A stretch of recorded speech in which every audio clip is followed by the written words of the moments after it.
समस्त नमस्कार। आमे गाइबा आम कलिंग इतिहासर आज गोटे नूतन अध्याय।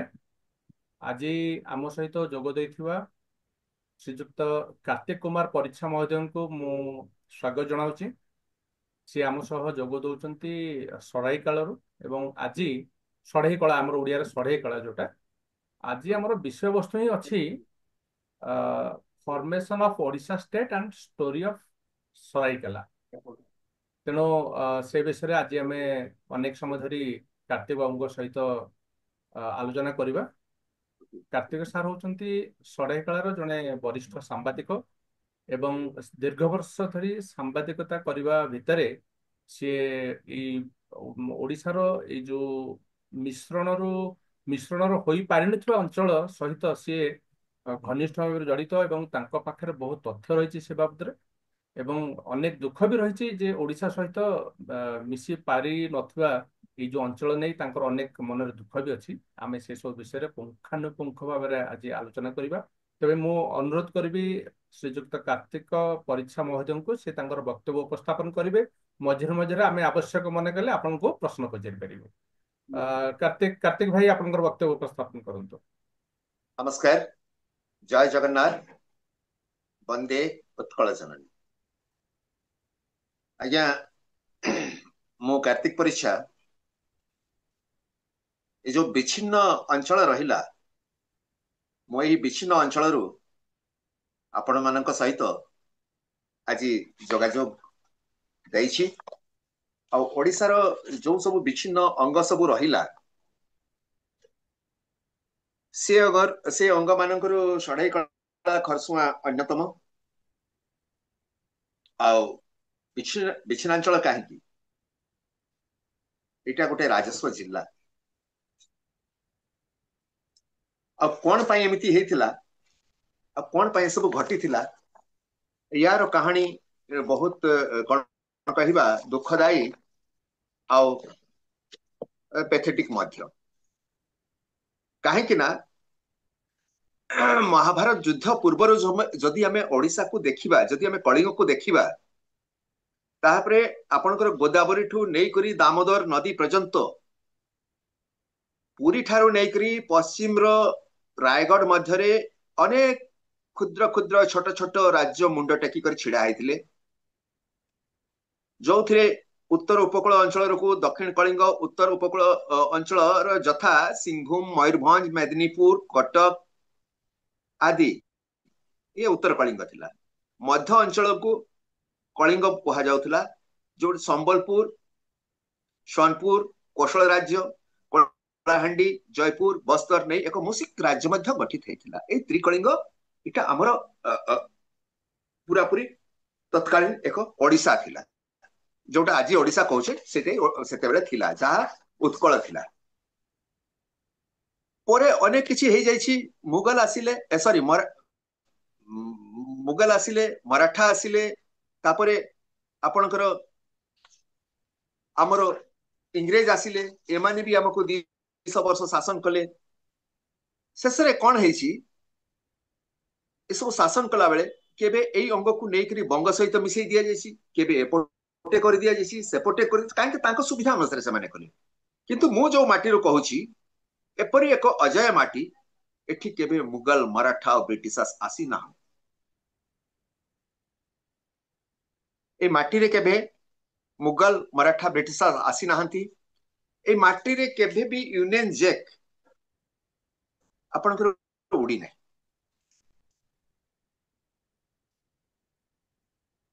मराठा, मुगल, ब्रिटिश एमाने चली गले आ देश स्वाधीन हे गला। देश स्वाधीन हेला परे गोटे गोटे करी जो राज्य सब थिले ये सब स्वतंत्र भारत वर्ष रे मिसिले। से डेट टा कोटा थिला सरदार वल्लभ भाई पटेल आसिले आउ ए दीटा गड़जार 24 टा ओडिसा रो आ षढ़ई कला खरसुआ ए दीटा गड़जात्र भी मिश्रण हेतिला आपनकर ओडिशा सहित से दिन। आ डेट थिला आपनकर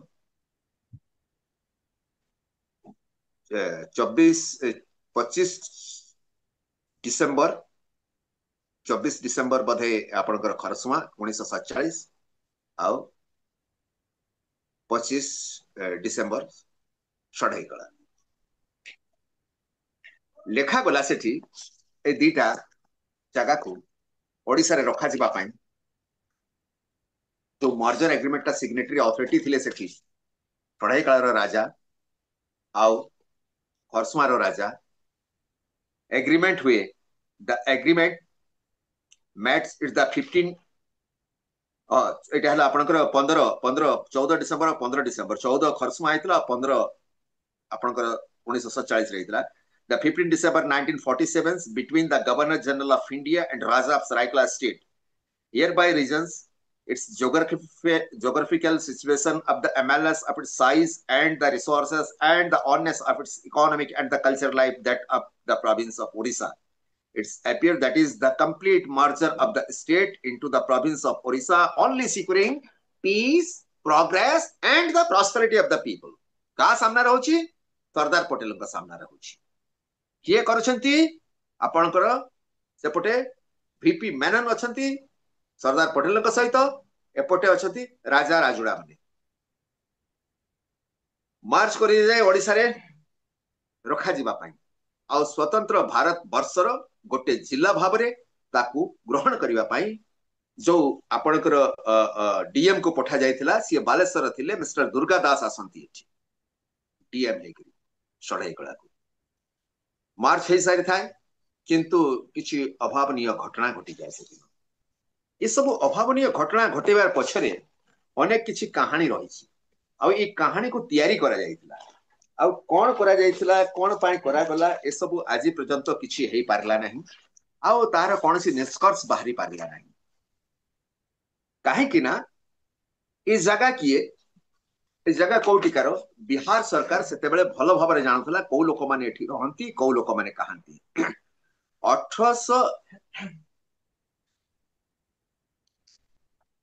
1921 मसीह गोपबंधु जिते माने एटी गोटे स्कूल खोली गोपबंधु गोदावरी ता आगर मधुबाबू कौन थे देखो मधुबाबू भी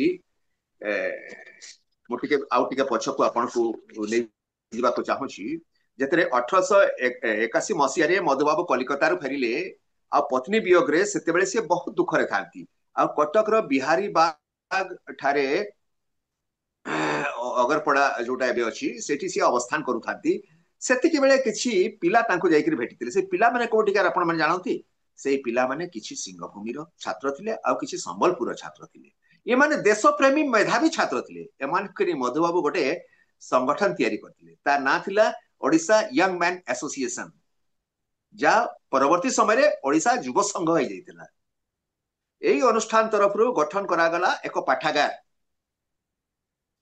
अनुष्ठान एतिकी प्रबल भाव में आगेला कि देश विदेशर लोक जानी पारिले कहीं मधुबाबू सेमिति गोटे चुंबक थिले जे जहाँ को देखिले से इंग्रेज सरकार भी डरुथिले अन्य भी जेते लोक थिले तांको भी न्याय तो ब्रिटिश गवर्नमेंट दउ नथिले किंतु मधुबाबू को पाखकू जेमिति चीनी रे माने चीनीटा पिंपुड़ी पाखरे पकई देले चीन दौड़ी आसंती लोके प्राय प्राय ताको पाखरे रहउथिले ये देखिले समस्या तो ओडिया शेष हे जीवो इठी आगु गोटे घटना घटी 81 परवर्ती समय टाटा कंपनी जस्ट 10-15 वर्ष सी आसी जाए जमशेदपुर सी कौन कर धलभूम राजा ठू जमी मयूरभंज राजा ठू टंका गोटे माइंस आउ षढ़ईकला राजा ठू षढ़ईकला राजा ठू आसिला सी लेबर नेबा पाई तीनटा जगह तीनटा ओडिया राजा एग्रीमेंट करे से टाटा कंपनी थिला मधुबाबू विचक्षण प्रतिभार लोक थिले सी केवल देश स्वाधीन पाई लढी नथिले ओडिया पाई लढी नथिले से ओडिया को माने कंसा पखाल जगया पाई सबुठ बड़ काम से तारकसी काम हो से जूता फैक्ट्री हो अन्य अनेक काम थिला अनेक काम ताकर से देखला रे से लोक आसी रे से तो अन्य लोक आसी जिवे विश्वनाचल तो से मोर काहे कि ना से विश्वनाचल पिला मानन को नै लढी थिले से गोटे गठन करथिले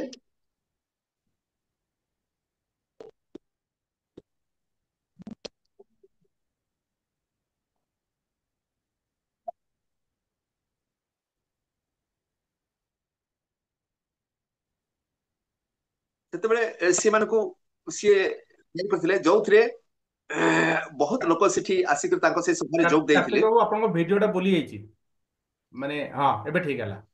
ଆଉ ମଝିରେ ହଁ ମଝିରେ ହଁ ହଁ ଯୋଉ ମଝିରେ ମଝିରେ ଯୋଉ ଉପର ଯୋଉ ଇଏ ମେସେଜ ଆସିବ ଆପଣ ସେଟାକୁ ଲକ୍ଷ୍ୟ ମାନେ ଇଏ କରିବେନି, ଇଗ୍ନୋର କରିଦେବେ। ସେଟା ଆମେ ହ୍ୟାଣ୍ଡେଲ କରୁଛୁ। କିଏ ଯଦି ଜଏନ୍ କରିବା ପାଇଁ ଚାହିଁବ ଯୋଉ ମେସେଜ ଆସିବ ଆପଣ ସେଟାକୁ ଇଗ୍ନୋର କରିଦେବେ, ଆପଣ ଆପଣଙ୍କର ବକ୍ତବ୍ୟ ରଖନ୍ତୁ ହେଲା। ଆଉ ସେଟା ଆମେ ହ୍ୟାଣ୍ଡେଲ କରୁଛୁ ହଁ, ସେଟା। ଆଜ୍ଞା। ଆଜ୍ଞା। ସେଇ ଓଡିଶା ଆସୋସିଏସନ ବା ଉତ୍କଳ ସଭାରେ କିଛି ଲୋକ ଜଏନ ଥିଲେ, ଯୋଉଥିଲେ ବିଚିତ୍ରାନନ୍ଦ ଦାସ ଥିଲେ, ଭୁବନାନନ୍ଦ ଦାସ ଥିଲେ, ଲକ୍ଷ୍ମୀଧର ମହାନ୍ତି ଥିଲେ, ଅଭିରାମ ଭଞ୍ଜ ଥିଲେ, ପାରେଶ୍ୱର ମହାନ୍ତି ଆଦି ବହୁ ବଡ ବଡ ବିଶିଷ୍ଟ ବ୍ୟକ୍ତି ସେଠି ଜଏନ କଲେ। ଆଉ ସେମାନେ ଯେତେବେଳେ ଉତ୍କଳ ସଭା ଉତ୍କଳ ଆସୋସିଏସନ ସେତେବେଳେ ପ୍ରତିଷ୍ଠା ହେଇଗଲା। ଆଉ ଏମାନେ କଣ କଲେ, ଗୋଟେ ଭଲ କାମ କରିବା ପାଇଁ ଆଗେଇଲେ। ଆଉ ତାପରେ ତ ଆପଣ ମାନେ ଜାଣିଛନ୍ତି ସେ 1901-2 କଥା, ଯେତେବେଳେ ଉତ୍କଳ ସମ୍ମିଳନୀ ର ସେ ତିଆରି ହେବାର ସମୟ ଆସିଯାଏ ରମ୍ଭା ପ୍ୟାଲେସ ରେ, ଏମାନଙ୍କର ସେମାନେ ସମସ୍ତେ ଯୋଗ ଦେଇଥିଲେ। ଆଉ ତାପରେ ଉତ୍କଳ ସମ୍ମିଳନୀ ଗଠନ ହେଇଗଲା। ଆଉ ଉତ୍କଳ ଏକ ଭାଷା ଭିତ୍ତିକ ବଡ ରାଜ୍ୟ, ଯୋଉ କଣ କହିବା ଆମେ ସେଟା, ମୁଁ ଆପଣ ଗୋଟେ ଫଟୋଟା ଦେଖିବାକୁ ଚାହେଁ, ଦେଖେଇଦେଲେ ଭଲ ହୁଅନ୍ତା। ଯୋଉ ଯୋଉ ସବୁ ଅଞ୍ଚଳ ଥିଲା ସେ ସବୁ ଅଞ୍ଚଳ ମୁଁ କହିବି ଆପଣଙ୍କୁ, ସମସ୍ତେ ଜାଣି ନିଅନ୍ତୁ। ଏଇ ଫଟୋଟା ଦେଖି ପାରୁଛନ୍ତି ଆପଣ? ହଁ ଇଏ ଗୋଟେ ବୃହତ୍ତର ଉତ୍କଳର ଅଙ୍ଗ।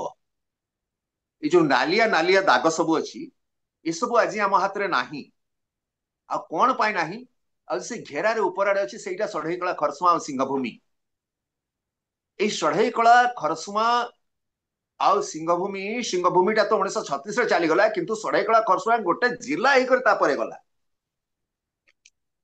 ଏମାନେ କଣ କରେ, ଏଇ ବଡ ଅଙ୍ଗ ସବୁ ଯୋଉ ଥିଲା, ବସ୍ତର ଥିଲା ସେଠି, ମାନେ ଆପଣଙ୍କର ସେ ଜଗଦଲପୁର ଥିଲା ସେଠି, ରାୟଗଡ ଥିଲା, ବିଶାଖାପଟ୍ଟନମ, ବିଜୟନଗର, ଶ୍ରୀକାକୁଲମ, ରାୟପୁର, ମହାସମୁଦ, ରାୟଗଡ, ଯଶପୁର, ସିଂଭୂମର ଅଞ୍ଚଳ, ତାପରେ ସେପଟେ ଥିଲା ମେଦିନାପୁର ପର୍ଯ୍ୟନ୍ତ। ଏଇ ଯୋଉ ବିଶାଳ ଉତ୍କଳ ଥିଲା, ଇଏ ତାକୁ ନେଇକରି ଇଏ ଉତ୍କଳ ସମ୍ମିଳନୀ ମଧୁବାବୁଙ୍କ ଜରିଆରେ ସେମାନେ ଗୋଟେ ଆନ୍ଦୋଳନ ସୃଷ୍ଟି କଲେ। ଯୋଉ ଆନ୍ଦୋଳନକୁ ବ୍ରିଟିଶ ସରକାର ଏପଟ ସେପଟ କରିପାରିଲା ନାହିଁ। ମାନେ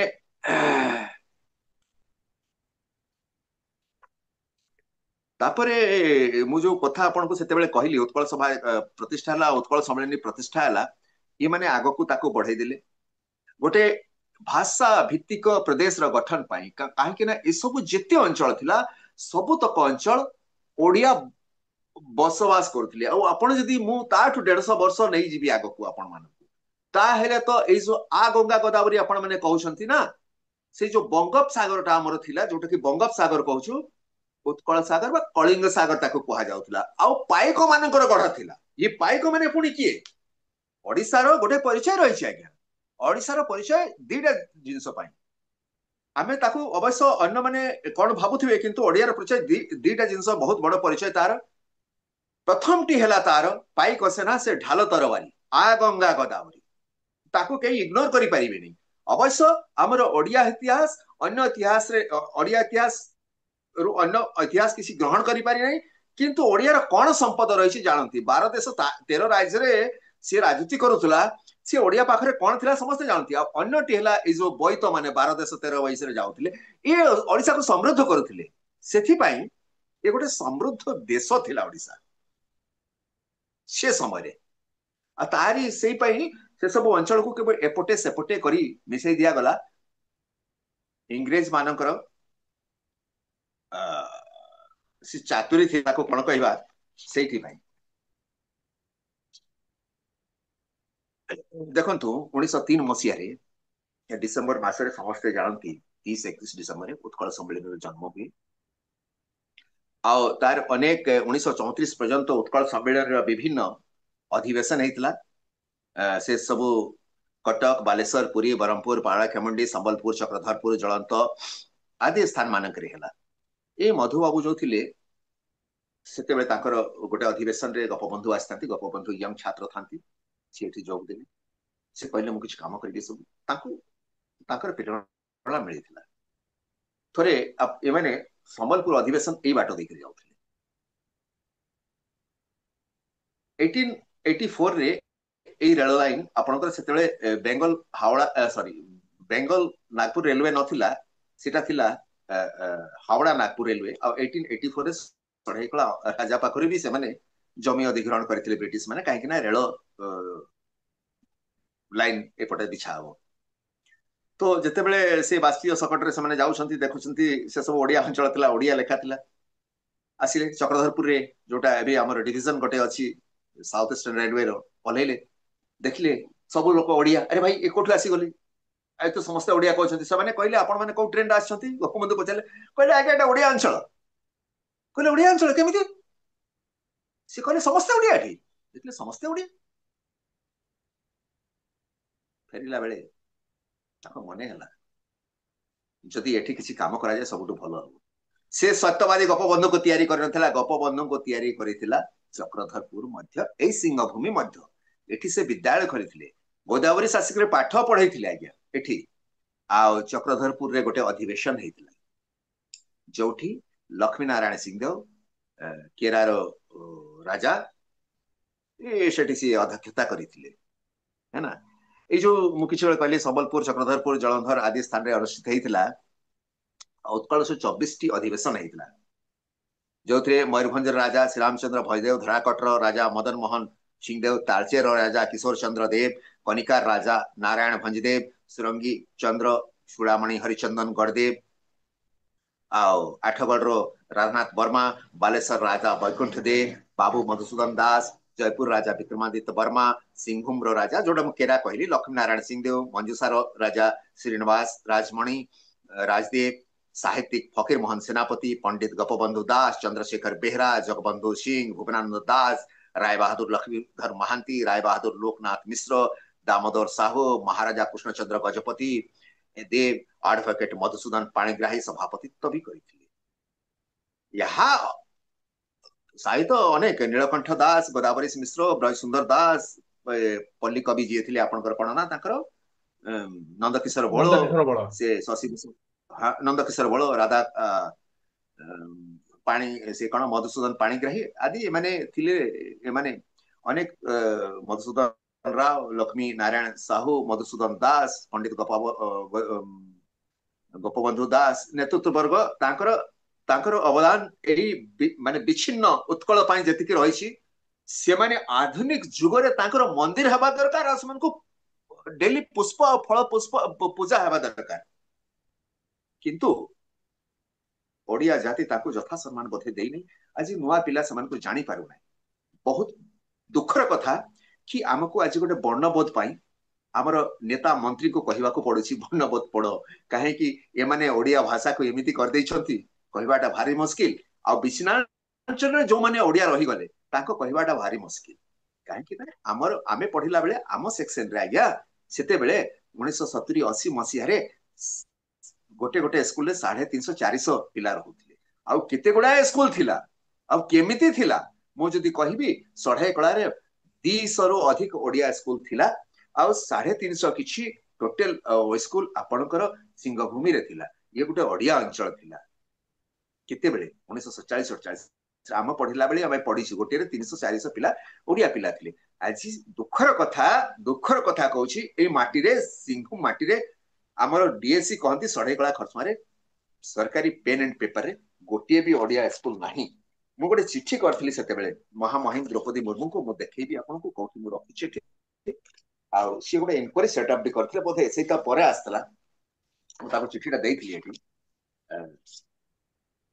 क्षेत्र गवर्नर थिले to the honourable governor Jharkhand Raj Bhavan एटा 2015 मसिया रे मु देइथली एटा चिट्ठी थिला किछि स्कूल रो ना थिला तापर गोटे इनक्वारी से बोधे आस्तला सी इनक्वारी रे एटा हमर डीएससी तळे सिग्नेचर करछंती 2015 मसिया रे सी लेखिछंती बहुत गोटे स्कूल लेखिले प्राइमरी स्कूल सराइकला ये मानकर सैंक्शन पोस्ट है ना वर्किंग पोस्ट है ना केवल 4टा स्कूल सैंक्शन पोस्ट गोटे गोटे देखाई देले को सराइकला रेनार government +2 school Saraikela KBPS school Saraikela Kharsawan government high school आपण जति डॉक्यूमेंट आपण देखौचंती रेफर करचंती तार गोटे स्कैन इमेज मो पाखु पठे देबे मु सेटा वीडियो रे सेटा को इनक्लूड कर देबी मु किछि डॉक्यूमेंट्स आपण को देई पारे आ किछि डॉक्यूमेंट्स तथ्य एबे इंक्वायरी ऊपर मु रखिछि आपण को निश्चित भाव से सब परे अवेलेबल करबी किंतु जो डॉक्यूमेंट्स आप देबी ए सब भी बहुत अनेक किछि कथा कोइ तले कौन लिखुंट उत्कल सम्मेलनी एनजीओ द्वारा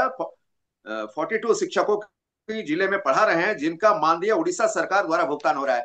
अरे भाई तुम्हें सड़ेकला खरसुआ को नहीं आसब आशा सरकार कहीं पैसा दब तुम्हें कौन पाई दौन कौन पाई दौना देखु एमाने दौना सड़ेकला खरसुआ एमानकर केबे हे नथिला एई जो मु कथा कहली आपण मानकू जे कि स्टेट मार्च हो सारी केबे 14-15 डिसेम्बर ओडिशा रे ताकू कहीं अणागला से जो दुर्गा दास आसी सी डीएम थे सी डीएम हो गले डिस्ट्रिक्ट मजिस्ट्रेट जो दिन चार्ज नेबा कथा 1 तारिख दिन ये गोटे गंडगोल कर दि जाए कहीं तार 5-6 दिन आगु अनेक लोक आसती एपटू सेपटू कौ पटू से सब एठिकार लोक नुह तांको किए पठेइथिला तांको पठा जाए गोटे षड्यंत्र होइथिला आ से षड्यंत्र कौन थिला से षड्यंत्र थिला बिहार सरकारंकर भीतर गोटे षड्यंत्र चली से माने आसी आदिवासी माने ठूल हेले रुंड हेले सड़ाईकला तो किसी करि पारिले नहीं जेते 20-22 तारिख लोक आसिले से राति रे सेतरे शीत होउथाय हमर स्टेट रो पेट्रोल ट्रक सब थाए ताको काठ दिया जाए लोके जालेनी करिवे आ सेठी सेतरे लोकक पाखरे बहुत गरीब लोकक पाखरे एते संबळ न थाए से माने भल कंबल फंबल घोड़े हेबे निया पाखरे बसंती बेचारा माने करंती लोके से कहले जे कि लोक संख्या बढ़ुसंती राजा को खबर गला अरे लोक संख्या काहे के बढ़िले को लोक ताकर गुप्तचर गोइंदा इनक्वारी दला नाइ सर एमाने किछि करबा पय बाहर लोक अछंती राजा को लेक तड़ी कर भोगा भोगा एठु ताकू एपटु खेदी दिया गला एमाने कोन करे खरसुआ खरसुआ गोटे छोटो स्टेटटा सड़ेकला अपेक्षा सेठी से माने रहिले आदिवासी को भूतई कर पठा जाइथिला सड़ेकला राजा निज स्टेट टाकू देई देले आदिवासी माने किछि बुझी पारलेनी काहाकू देले काहे कि ना सेते बेले ता आगरे 48 ता आगरे स्टेट देइले माने कोन ब्रिटिश हम स्टेट नहीं पळैछि पढुथिले सब जानुथिले लोक जियो माने के नहीं पळैछि से केते परसेंट थिले 0.5% भी नथिले आ जते माने न पढिथिले जो माने मूर्ख थिले से माने 99.5% थिले से माने भाबिले आदिवासी ने स्टेट दे देला काहाकू देला से जानि पाइले नहीं भारत सरकार कोन आ काहाकू दिया गला देश स्वाधीन है साइड राजा को पचारिबा पई से दिन जड़े अति प्रिय लोक नेहरू सी मत पठे नाम जयपाल सिंह से राजा पाखे पहुंचले आ से माने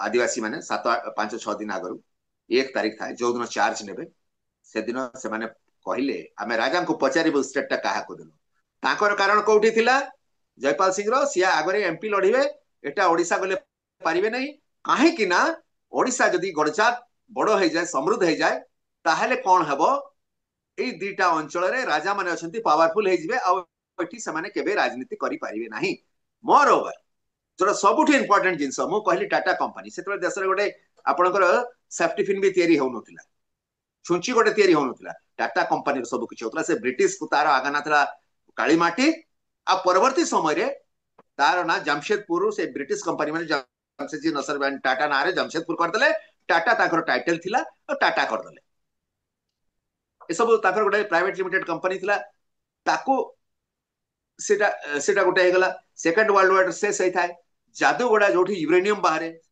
सेटा पूर्व सिंहभूम रछि सड़ेकला रो केते बाट जदि आपण कोन कहबे रियल डिस्टेंस मापंती हार्डली 20-20 किलोमीटर हबो सेठी दुनिया रो सेकंड वर्ल्ड वार परे समस्त को जणा जाइथिला समय रे कि जादूगोड़ा गोटे एमती जगह अछि जोठी यूरेनियम रहउछि आ गोटे युद्ध से यूरेनियम रे केमिति जिता जाई परिबो सब जानिथिले लाल टिके बिहार सरकार को मुहर पाटिरो पड़ी जाइथिला केमिति कम हेलर हाई वाटर ई सब अंचल तापाक को आसी जाऊ तापरे कोन थिला पश्चिम सिंहभूम जोटा सिंहभूमि अंचल एबे भी 700 पहाड़ अछि जोटा आपनकर जोड़ा बड़ बिल अछि ए सब बहुत रिच बेल्ट आज्ञा बहुत रिच बेल्ट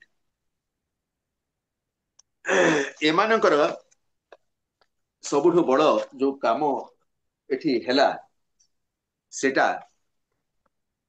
केवल एतिकी नथिला या पछरे आउ जो सबुठु बड़ काम थिला 1921 मसीह रे गोपबंधु चाइबसारे कांग्रेस रो सभा रे राजेंद्र प्रसाद उद्बोधन देइथिले राजेंद्र प्रसाद तांकर सड़ेकला खरसुआ तथा बिहार रे थिबा अन्यान्य ओडिया अंचल संबंध रे घंटाए काल आलोचना करथिले ସେହି ସଭାରେ ରାଜେନ୍ଦ୍ର ପ୍ରସାଦ ଭାଷଣ ପ୍ରସଙ୍ଗରେ କହିଥିଲେ ଯେ ଏହି ସ୍ଥାନ ଅଧିବାସୀ ମାନେ ମୁଖ୍ୟତଃ ଓଡ଼ିଆ ଏବଂ ବିହାରୀ ମାନେ ଏଠାକାର ଉପନିବେଶ ମାତ୍ର ସ୍ଥାପନ କରନ୍ତି। ସେମାନେ ଓଡ଼ିଆଙ୍କ ସହିତ ସୁସମ୍ପର୍କ ସ୍ଥାପନ କରି ଶାନ୍ତିରେ ବସବାସ କରିବା ଉଚିତ, କିନ୍ତୁ ସ୍ଥାନୀୟ ବିହାରୀ ନେତା ମାନେ ଆସ୍ଥାନ ସଦୃଶ କରିବା ପାଇଁ ପରୋକ୍ଷରେ ସେ ପରାମର୍ଶ ମଧ୍ୟ ସେମାନଙ୍କୁ ଦଉଥିଲେ, ଯୋଉମାନେ ଏଠିକାର ଲୋକ ଥିଲେ। କ୍ରମେ ବହୁତ ବିହାରର ପରିବାର ସେହି ଅଞ୍ଚଳକୁ ଆସି ସ୍ଥାୟୀ ବାସବାସିନ୍ଦା ହେଇଗଲେ, କିନ୍ତୁ ଏହା ସତ୍ତ୍ୱେ ଅଦ୍ୟାବଧି ସେହି ଅଞ୍ଚଳ ମାନଙ୍କରେ ସଂଖ୍ୟା ଗରିଷ୍ଠ ଥାଇ ଓଡ଼ିଆ ସଂସ୍କୃତି ପ୍ରଚଳିତ ରହିଛି। ଆଉ ଚାଇବସା ବି ଓଡ଼ିଆ ଅଞ୍ଚଳ, ଆଉ ସେ 700 ପାହାଡ ଏସବୁ ସେ ଯୋଉ କହିଥିଲା, ସେ ଯୋଉ ଲୋକକୁ ଆଣିଥିଲେ କାହାକୁ, ଜୟପାଲ ସିଂହକୁ, ନେହେରୁ ସହିତ ଘନିଷ୍ଠତା ଥିଲା। ଆଉ ସିଏ କଣ କଲା, 1 ତାରିଖ 1/1/1948 ଗୁଡାଏ ଲୋକଙ୍କୁ ଖରସୁଆକୁ ପଠେଇ ଦିଆଗଲା। ଗୋଟେ କାମ ହେଇଥାଏ, ମିଶ୍ରଣ ଗୋଟେ ହେଇଥିଲା, ଏମିତି ସବୁ ଗଡଜାତ ମିଶିଗଲା, କିନ୍ତୁ ମୟୂରଭଞ୍ଜ ଗଡଜାତ ମିଶି ନଥିଲା। ମୟୂରଭଞ୍ଜ ମହାରାଜ କହିଲେ ମୁଁ ତ କେବଳ ରାଜା ରହିଯାଇଛି, ମୁଁ ତ ରାଜ୍ୟ ଅନ୍ୟକୁ ଦେଇଦେଇଛି, କାହିଁକି ନା ତାଙ୍କର ଗୋଟେ ଏସି ନିୟୋଗୀ ତାଙ୍କର ଦିୱାନ ଥିଲେ, ସିଏ କଣ କରିଥିଲେ, ସିଏ ତାଙ୍କର ମନ୍ତ୍ରିମଣ୍ଡଳ ସ୍ଥାପନ କରିଥିଲେ। ବିନା ମନ୍ତ୍ରିମଣ୍ଡଳର ମାନେ କନସେଣ୍ଟରେ ସିଏ ନିଜ ରାଜ୍ୟ ଦେଇପାରିବେନି, କହିଲେ ମୁଁ କରିଦେବି। ଏହି କାରଣରୁ ଷଢ଼େଇ କଳା ଖରସୁଆଟା ମଝିରେ ମୟୂରଭଞ୍ଜ ଥିବାରୁ ତା ଦେଇକରି ଏଟା ଲିଙ୍କ ହେଇପାରିଲାନି। ସେ ଡିଲିଙ୍କର ଫାଇଦା ଏଇଥିଲା ଯେ କି ଏଇ କାମଟା ହେଇଥିଲା। ଆଉ ୟାଙ୍କ ପାଖରେ ଗାଡି ଘୋଡା ବି ନଥିଲା। କାହା ପାଖରେ? ଏଇ ଯୋଉ ଦୁର୍ଗା ଦାସ ଆପଣଙ୍କର ପ୍ରଥମ କଲେକ୍ଟର ହେଇକି ଆସିଥିଲେ, ଏଇ ସମୟରେ କଣ ହେଇଥିଲା, ଅନେକ ଆଦିବାସୀ ସେଠି ଆସିଗଲେ। ରାଜାକୁ ପ୍ରୋଟେକ୍ସନ ଦେବାର ପ୍ରଥମ କାମ ହେଲା ଓଡିଶା ସରକାରଙ୍କର, କାହିଁକି ନା ସେ ଦିଟା ଗଡଜାତ ରାଜ୍ୟର ସିଗ୍ନେଟରୀ ଅଥରିଟି ଥିଲେ ଭାରତ ସରକାର ପାଇଁ। ସେଦିନ କେବଳ ଓଡିଶା ସରକାର ତା ପାଇଁ ଦାୟୀ ନୁହଁ, କେନ୍ଦ୍ର ସରକାର ବି। କାହିଁକି ନା କେନ୍ଦ୍ର ସରକାରକୁ ସେ ଯୋଉ ରାଜ୍ୟଟା ଦେଇଥିଲେ, ମୁଁ କହେ ଏଇ ଜିନିଷଟା, ସେଟା ଏଗ୍ରିମେଣ୍ଟରେ ଲେଖା ଅଛି, ଦ agreement made in the 15 days of 1947, 14 or 15 days of 1947 in between the Governor General and the Raja of Saraikela। जदि एटा बहुत कम लोक जानती, जदि गवर्नर जनरल सांगरे करतला, गवर्नर जनरल केबे ओडिसा रो लोक थिला कि भारत सरकार लोक थिला। आ एई जो कांडटा हैला, जो कांडटा भिए गला, कहंती ओडिसा सरकार को, ओडिसा सरकार गोटे लोक मझीटा मयूरभंज बाटो देकरे आसिले परमिशन नेबाको पड़िबो, से करबाटा कोन एते लोक आसी जिवे। तो जिते एते लोक आसीगले, सेमाने कहले आमे राजा को पचारिबो देला काहाको स्टेट। सेतिके बेले किछि लोकंकु रोकिबा पई ताको कहले आपण माने सेठी थांतु। गोटे ताकर पुलिस थिला, से गोटे दाग दउतले, ए आगो को बढ़िबो नै। जेतरा से दउतले कहंती, सेतिके बेले ताको गोटे से माने तीरटे चलै दितले, हातरे बाजिला, एमाने रोकिबा पई अक्षम हे गले। सेमती हेतला, किंतु सेई जो आपनकर डका हेतला आदिवासी माननको सेठी, ସେଥିରେ ଆସିବାର କଥା ଆପଣଙ୍କର ଜୟପାଲ ସିଂହକୁ। ଜୟପାଲ ସିଂହ ସେଦିନ ଆସି ନଥିଲେ, ଦୁର୍ଭାଗ୍ୟ, ଜୟପାଲ ସିଂହ ସେଦିନ ଆସି ନଥିଲେ। ସେତିକିବେଳେ ଯୋଉ ଏମାନଙ୍କ ହାତରେ ବାଜିଗଲା, ସେତେବେଳେ ବିବଶତା ପୂର୍ବକ ଓଡିଶା ସରକାରକୁ କହନ୍ତି କିଛି ଗୁଳି ଚଳେଇବାକୁ ପଡିଥିଲା। ଉପର ଆଡକୁ ଗୁଳି ଚଳାଇଥିଲେ, କିଛି ଲୋକକୁ କହନ୍ତି ମରି ଯାଇଛନ୍ତି, କେତେ ହେଇପାରିବନି ମୁଁ କହିପାରିବିନି, କିନ୍ତୁ ଓନ୍ଲି 35 were killed। 3 ଦିନ ପରେ ଷ୍ଟେଟ୍ସମ୍ୟାନ ର ଗୋଟେ पेपर कटिंग ମୋ ପାଖରେ ଅଛି, ବାହାରିଥିଲା। तापर राजनीति ही तो अनेक किसी गला, छाड़ू। ये राजागण राजा ही रहिले। स्वतंत्र भारत प्रथम गुलिकांड हो रंग दिगला, रंग चढ़ागला। एसबू कर किए जो अंचल मु कहली 1921 मसीह गोपबंधु और राजेंद्र प्रसाद उद्बोधन होता। या देहरे राजेंद्र प्रसाद से आपण ये हो सारा स्वतंत्र भारत हो सारा पर से बहुत पावरफुल हो गले, प्रेसिडेंट हो गले, आ नेहरू को प्राइम मिनिस्टर हो गले। ए दुहांकर नजर ए जो इलाकाटा मु कहली, उत्कल मातांकर मुंडटा केते पावरफुल जिनस रे परिपूर्ण अछि। एबे तो सुना भी बाहर छी, बहुत आपनकर यूरेनियम अछि, एपटे मांगानीज अछि, एपटे आपनकर कोन कहंती तंबा अछि, 120 किलोमीटर तंबा अछि, मांगानीज अछि, आयरन अछि। ये सब अंचल किए न नब आज्ञा, ये सब किए जानी भितर कौन थिला पिठा भितर पूरा एटा आदिवासी अंचल। कहीं आदिवासी संख्या बहुत, से आदिवासी लीडर नथिले, केवल भूतईक काम निया जाउथला। आ राजा माने दीटा थिले, राजा मान को निष्क्रिय कर दिया गला। 1/1/1947 पर 1/1/1948 मसीहा दिन खरसुआ सॉरी मयूरभंज मिश्रण हो गला का सहित, ओडिशा सहित। ଇତିମଧ୍ୟରେ କଣ ହେଇଛି 18 ମେ 1948 ଦିନ ଗୋଟିଏ ବର୍ଷ ପାଇଁ କେବଳ ତାକୁ ବିହାରକୁ ଦିଆଗଲା। ଯେତେବେଳେ ବିହାରକୁ ଗଲା ଆଉ ବିହାର ସରକାର ତାକୁ ଫେରେଇଲାନି। ବିହାର ସରକାର ନ ଫେରାଇବା ଯୋଗୁ ଅସୁବିଧା ହେଇଗଲା। ରାଜା ଅନେକ ଗୁଡାଏ ପତ୍ର କଲେ, କିଛି ପତ୍ର ମୋ ପାଖରେ ଅଛି, ମୁଁ ଆପଣଙ୍କୁ ଗୋଟେ ଦିଟା ପତ୍ର ଦେଖେଇବି ପାରେ।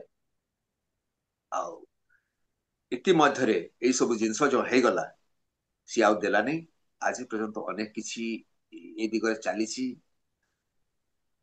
2000 ମସିହା ଯେତେବେଳେ ବିହାର ବିଭାଜନ ବିଲଟା ଆସିଲା, ଗୃହୀତ ହେଲା ଆପଣଙ୍କର, ସେତେବେଳେ ନବୀନ ବାବୁ ଗୋଟେ ବଡ ବୈଠକଟିଏ କରିଥିଲେ। କୋଉଠି କରିଥିଲେ? ଆପଣଙ୍କର ଭୁବନେଶ୍ୱରରେ କରିଥିଲେ। କଣଟା ପାଇଁ କରିଥିଲେ? ଷଢ଼େଇ କଳା ଖରସୁଆଁ ଆମକୁ ଆମର ଫେରେଇ ଦିଅ। ପଛରେ କିଏ ଥିଲା? ଏଇ ଯୋଉ ମଧୁ ବାବୁ ଆଉ ଗୋପବନ୍ଧୁଙ୍କୁ ନେଇକରି ମୁଁ କହିଲି ଆପଣଙ୍କର ଉତ୍କଳ ସମ୍ମିଳନୀର କଥା, ଯୋଉ ଉତ୍କଳ ସମ୍ମିଳନୀର ମଞ୍ଜି ପୋତା ଯାଇଥିଲା 2000 ମସିହାରେ ବି ଉତ୍କଳ ସମ୍ମିଳନୀ ରୋଡ ରାସ୍ତାକୁ ଓହ୍ଲେଇଥିଲା। ବହୁତ ଦିନ ହେଇନି, 22 ବର୍ଷର କାହାଣୀ ଆମର, 25 ବର୍ଷର କାହାଣୀ ଆମର। କାହିଁକି ନା ବିହାର ବିଭାଜନ ବିଲଟା ଆସୁଥାଏ, ସେତେବେଳେ ରୋଡ ରାସ୍ତାକୁ ଓହ୍ଲେଇ ଯାଇଥିଲେ। ସେତେବେଳେ ସେଇ ଯୋଉ ଦିଟା ଓଡିଶାରେ ଗୋଳି ବି ଚଳିଥିଲା, ବେଙ୍ଗପାଣିଆ ସୁନିଲ ଦେ, ଆଉ ଜଣେ ବି କିଏ ଡେଥ ହେଇଥିଲା, ଷଢ଼େଇକଳା ଖରସୁଆ ପାଇଁ ହେଇଥିଲା। ଏଠି ତ ଗୁଳିକାଣ୍ଡ ହେଇଗଲା। ତାପରେ ଆଉ ଗୋଟେ କଥା କହିବାକୁ ଭୁଲିଗଲି, ସେ ଅଗଷ୍ଟ 7 ମସିହାରେ ଏଠି ପିତଳକୁଟରେ ଲୋକଙ୍କୁ ମାଡ ମରା ଯାଇଥିଲା। ଫେବୃଆରୀ 7 ଫେବୃଆରୀରେ ଗୋଟେ ହେଇଥିଲା, ଯୋଉଠି ଆପଣଙ୍କର ଷଢ଼େଇକଳା ରାଜାଙ୍କର ଏଇଠି ଆସିଥିଲେ ଆର୍ଏନ୍ ସିଂଦେଓ। ଆର୍ଏନ୍ ସିଂଦେଓ ଏଇଠିକାର ପୁଅ, ସିଏ ଆସିଥିଲେ, ତାଙ୍କୁ ବି ତାଙ୍କ ସାମ୍ନାରେ କଳାହାଣ୍ଡି ମହାରାଜ ଆଉ ରାଜାଙ୍କୁ ପିଟା ଯାଇଥିଲା। ଆଉ ଇଏ ସବୁ ଗୁଣ୍ଡା ଟିସ୍କ ପଠା ଯାଇଥିଲା, ସେ ସବୁ ବିହାର ଥିଲା, ଆଉ ସବୁ କରାଯାଇଥିଲା। ଏବେ ଏବେ କଣ ହେଲା, 2000 ମସିହାରେ ଏଇ ସବୁ ଗଣ୍ଡଗୋଳ ପୁଣି ଥରେ ସାମ୍ନାକୁ ଆସିଥିଲା। ମହାମହିମ ଯିଏ ଅଛନ୍ତି ଆମର ଶ୍ରୀମତୀ ଦ୍ରୌପଦୀ ମୁର୍ମୁ, ସେତେବେଳେ ସିଏ ସେଠି ମନ୍ତ୍ରୀ ଥିଲେ। ଇତିମଧ୍ୟରେ ପିଠାରେ କଣ ପୁର ଅଛି, କିଏ ଖାଉଛି, ଓଡିଆ ରହିଲେ କେତେ, ନ ରହିଲେ କେତେ, ବଞ୍ଚିଲେ କେତେ, ମରିଗଲେ କେତେ, କାହାରି କିଛି ଯାଏନା ଆଜ୍ଞା। এইটা সেই ସମୟର ପ୍ରସିଡିଂଟା ଲୋକସଭାର, ଏଇ ପ୍ରସିଡିଂଟା ଲୋକସଭାରେ ଆସିଥିଲା, ଯୋଉଠି ଆପଣଙ୍କର ଡେଟ୍ ଥିଲା 2000 ମସିହା, discussion on the Bihar reorganisation bill. এটা ଆସିଥିଲା ଆପଣଙ୍କର ସେତେବେଳେ।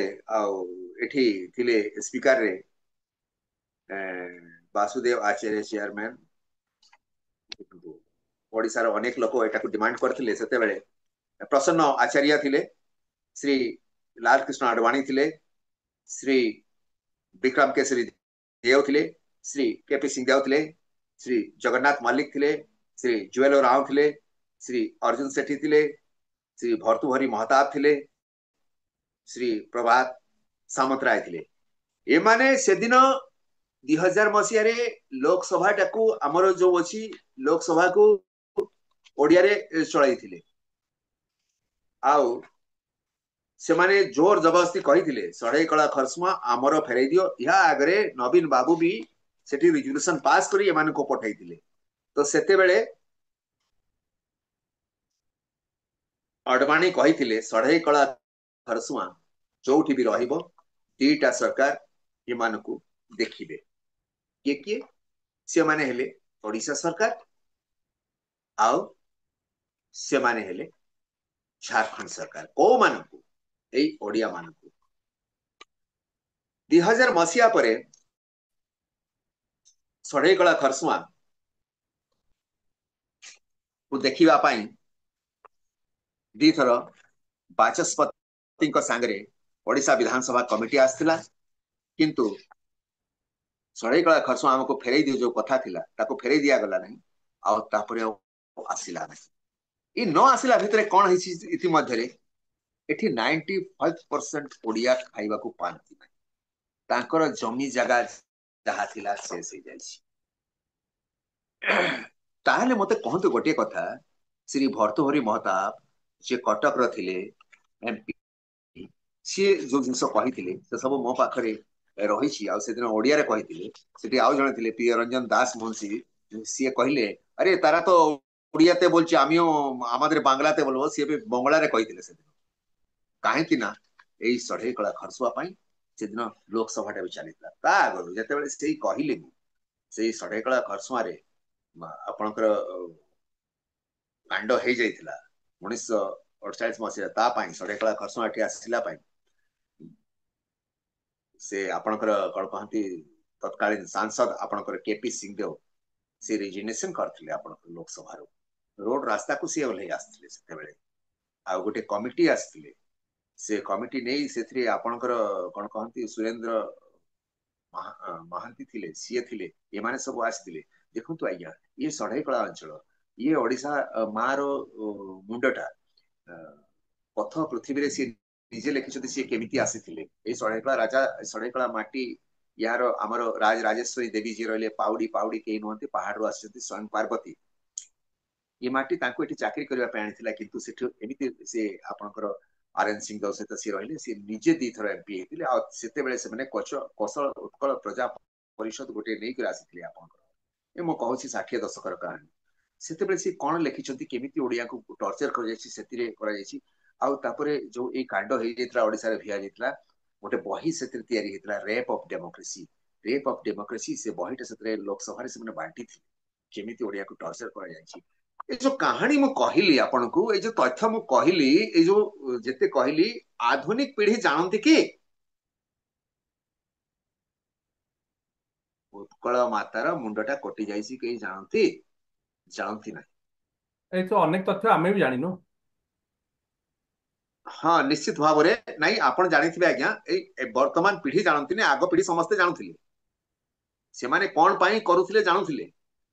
ବିଶ୍ଵାଞ୍ଚଳ ଯୋଉ ଜାଗା ଥିଲା ସେଇଟା ଅଲଗା ଥିଲା, ଏଇଟା ଗୋଟେ ଆପଣଙ୍କର କଣ କହନ୍ତି ଜିଲ୍ଲା ଥିଲା, ରାଜସ୍ୱ ଜିଲ୍ଲା ଥିଲା ଓଡିଶାର।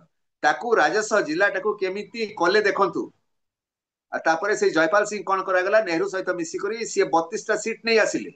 ତାପରେ ସେ ରେଜିଗ୍ନେସନ ଦେଲେ, ଆଉ ତାପରେ ସେ କଂଗ୍ରେସ ରେ ସେଟାକୁ ମିଶାଇ ଦେଲେ, ତାପରେ ସେ ଚାଲିଗଲେ।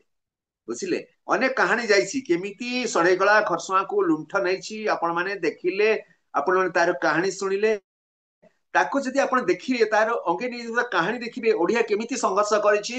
ବହୁତ କମ ଲୋକ ଜାଣୁଥିବେ ଓଡିଆ କୋଉ କୋଉ ଦିଶାରେ କେମିତି କେମିତି ସଂଘର୍ଷ କରିଛି। ଆ ଗଙ୍ଗା ଗୋଦାବରୀର କିଛି କାହାଣୀ ରହିଯାଇଛି ଓଡିଆ ସହିତ, ତାର ସମ୍ପର୍କ ଥିଲା ଭଳି ଏମାନେ ରହିଯାଇଛନ୍ତି। ଆଉ ଏଇଟା ପୁରାପୁରି ଦେଖିବାକୁ ଗଲେ ଜଗନ୍ନାଥ ଅଞ୍ଚଳ। ଆପଣ ଆମର ଯୋଉ ମୌଜାଟା ଅଛି ଝାରଖଣ୍ଡ ବିଧାନସଭାରେ, ସେଟା ଜଗନ୍ନାଥପୁର ମୌଜା। ଏଇ ପାଖ ଚାଇବସା ରଥ ଯାତ୍ରା ହୁଏ, ଯୋଉଠି ଇଂରେଜ ମାନେ ନିଜେ ମନ୍ଦିର ତୋଳାଇଥିଲେ, ଇଂରେଜ ମାନେ ନିଜେ ରଥ ଦେଇଥିଲେ। ମୁଁ ସେଠି ଛେରା ପହଁରା କରେ। ଷଢ଼େଇକଳାରେ ଜଗନ୍ନାଥ ମନ୍ଦିର ଅଛି, ଟାଟାରେ ଜଗନ୍ନାଥ ମନ୍ଦିର ଅଛି, ଚାଇବସାରେ ଜଗନ୍ନାଥ ମନ୍ଦିର ଅଛି, ଝାରଖଣ୍ଡ ବିଧାନସଭାରେ ଏମିତି ଯୋଉ ଜାଗା, ଏମିତି ଜାଗା ନାହିଁ ଯୋଉ ଜାଗାରେ ରଥଯାତ୍ରା ଜଗନ୍ନାଥଙ୍କର ପୂଜା ହୁଏ ନାହିଁ। ଆଜ୍ଞା, ଏଟା ଉତ୍ତର କଳିଙ୍ଗ ଅଦ୍ୟାବଧି ହୁଏ। ଆଉ ସବୁଠୁ ବଡ କଥା କହିବି, ଯୋଉ ମାର୍ଜର ଏଗ୍ରିମେଣ୍ଟ ଥିଲା, ମାର୍ଜର ଏଗ୍ରିମେଣ୍ଟରେ ଗୁଡା ଦସ୍ତାବେଜ ଦସ୍ତଖତ ହେଇଥିଲା, ସେଥିରେ ଆମର ପୂଜା ପାର୍ବଣ ବି ହେଇଥିଲା। ଦୁର୍ଭାଗ୍ୟ ବିଷୟ, 1947-48 ରୁ ଆଜି ପର୍ଯ୍ୟନ୍ତ ଷଢ଼େଇକଳାର ଷ୍ଟେଟ ର ଯୋଉ ମନ୍ଦିର ଥିଲା, ଜଗନ୍ନାଥ ଖାଇବାକୁ ପାଆନ୍ତିନି। କାହିଁକି ନା ସେତେବେଳେ ରାଜା ଦଉଥିଲେ, ସେ ଏଗ୍ରିମେଣ୍ଟ କରିବା ସତ୍ତ୍ୱେ ବି ସରକାର ଆଜି ତାଙ୍କୁ ଦିଏ ନାହିଁ। ପବ୍ଲିକ ଚଳା ଅନେକ ମନ୍ଦିର ରାଜପ୍ରସାଦ ଭଳି କି ଭାଙ୍ଗି ଭୁଷୁଡି ପଡୁଛି। ଅନେକ ଐତିହାସିକ ଜାଗା ରହିଛି ଯାହା ଶେଷ ହେଇଗଲାଣି। ତାଙ୍କ ସାମ୍ନାରେ ଥିଲା ଯୋଉଟା ଷ୍ଟେଟ ଆପଣଙ୍କର ସେକ୍ରେଟେରିଏଟ ଥିଲା, ଯାହାକୁ ମହାରାଣୀ ଭିକ୍ଟୋରିଆ ଜାଣୁଥିଲା, କାହିଁକି ନା ପ୍ରିନ୍ସଲି ଇଣ୍ଡିଆ ଥିଲା। ଇଣ୍ଡିଆ ଦି ପ୍ରକାର ଥିଲା ସେତେବେଳେ, ଗୋଟେ ପ୍ରିନ୍ସଲି ଇଣ୍ଡିଆ ଥିଲା, ଗୋଟେ ବ୍ରିଟିଶ ଇଣ୍ଡିଆ ଥିଲା। which is run by the governors, that is British India, run by the kings, that is princely India। ଆଉ ଯୋଉ ପଶ୍ଚିମ ସିଂଭୂମଟା ଥିଲା, ସେଠି ଗୋଟେ ରୁଲ ଥିଲା, ସେଟାকে କହନ୍ତି ୱିଲକିନସନ ରୁଲ, ଯୋଉଟା ବି 5th ଶିଡ୍ୟୁଲ ଆପଣଙ୍କର କନଷ୍ଟିଟ୍ୟୁସନରେ ଅଛି। ଅଦ୍ୟାବଧି ସେଠି କଲ୍ହାଣ ମାଜିଷ୍ଟ୍ରେଟ ବସନ୍ତି, ମଝିରେ ନଥିଲେ, ତାକୁ ଦିଆଗଲା। କାହିଁକି ନା ରିଜର୍ଭ ସିଟ୍ କରାଗଲା, ତାକୁ ଦିଆଗଲା। ତ ସେଇ ଯୋଉ ସେଠି କଲ୍ହାଣ ଗଭର୍ଣ୍ଣମେଣ୍ଟ ରୁହେ, ତାଙ୍କର କାଷ୍ଟମରୀ ଲ, ଅନ୍ୟ ଲ, ତାଙ୍କର ଆଦିବାସୀ ମାଜିଷ୍ଟ୍ରେଟ କରନ୍ତି, ବସାନ୍ତି। ଷଢ଼େଇକଳାର ପ୍ରତିନିଧିତ୍ୱ 1977 ପର୍ଯ୍ୟନ୍ତ ହଉଥିଲା ବିଧାନସଭାରେ। ତାପରେ ଏଠି ଦେଖନ୍ତୁ, ପ୍ରଥମ ମିହିର କବି ହେଲେ, ତାପରେ ଷଢ଼େଇକଳା ରାଜା ଆଦିତ୍ୟ ପ୍ରତାପ ଯିଏ ନିଜେ ସିଗ୍ନେଟରୀ ଅଥରିଟି ଥିଲେ, ସିଏ ଏମଏଲଏ ହେଲେ, ମିହିର କବି ହେଲେ।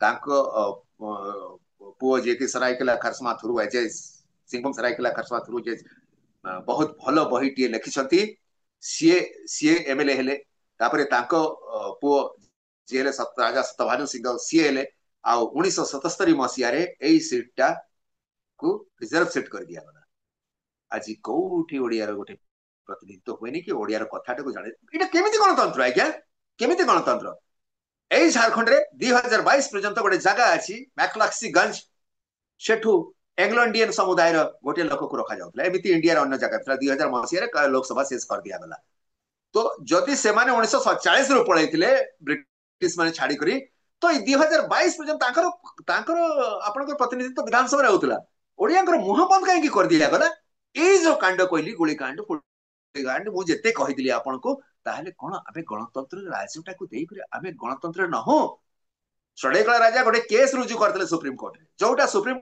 कोर्ट रे 1 नंबर केस था से देश स्वाधीन होता है गोटे फेडरल कोर्ट था फेडरल कोर्ट रे जिते राजा मानकर केस जाइथिला 1 नंबर जो केस आसिला सेटा Saraikela state versus union of India थिला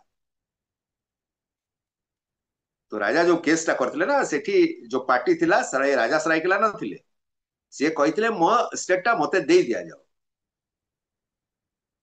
सुप्रीम कोर्ट कहले षडेकला स्टेट नहीं मरी जाइथवा लोक को न्याय मिलेनी अरे भाई democracy by the people for the people of the people there are people तांको न्याय मिली कि आज आमको गोटे खारवेल दरकार आ गोटे मधुसूदन दरकार है क्या समस्त ओडिशा वासी को अन्य जो देश विदेश ओडिया भाई मान को कहबी आमको दीटा जिनस दरकार गोटे मधुसूदन दास दरकार गोटे खारवेल दरकार आ गंगा गदावती दरकार आओ ओडिया को जो संविधान रे तार अधिकार रही से अधिकार दरकार अधिकार नहीं ओडिया एतिकी कमजोर हो गला तार जमी जगह गला ताको लुंठन कर शेष कर दिया गला तार राजनीति गला तार रिजर्वेशन सीट गला ताको अणा गला जोर जबरदस्ती अणा गला तार केतेटा लोक रिप्रेजेंट कले देखा गला नहीं आज गाँव रे गोटे लोक नहीं जोटी मुखिया टे कहीं छिड़ा पारिबो वार्ड मेंबर टे एई सळीकला गोटे दीटा हे जाउ अन्य कुआडे होंती नहीं इटा कोन गणतंत्र आज्ञा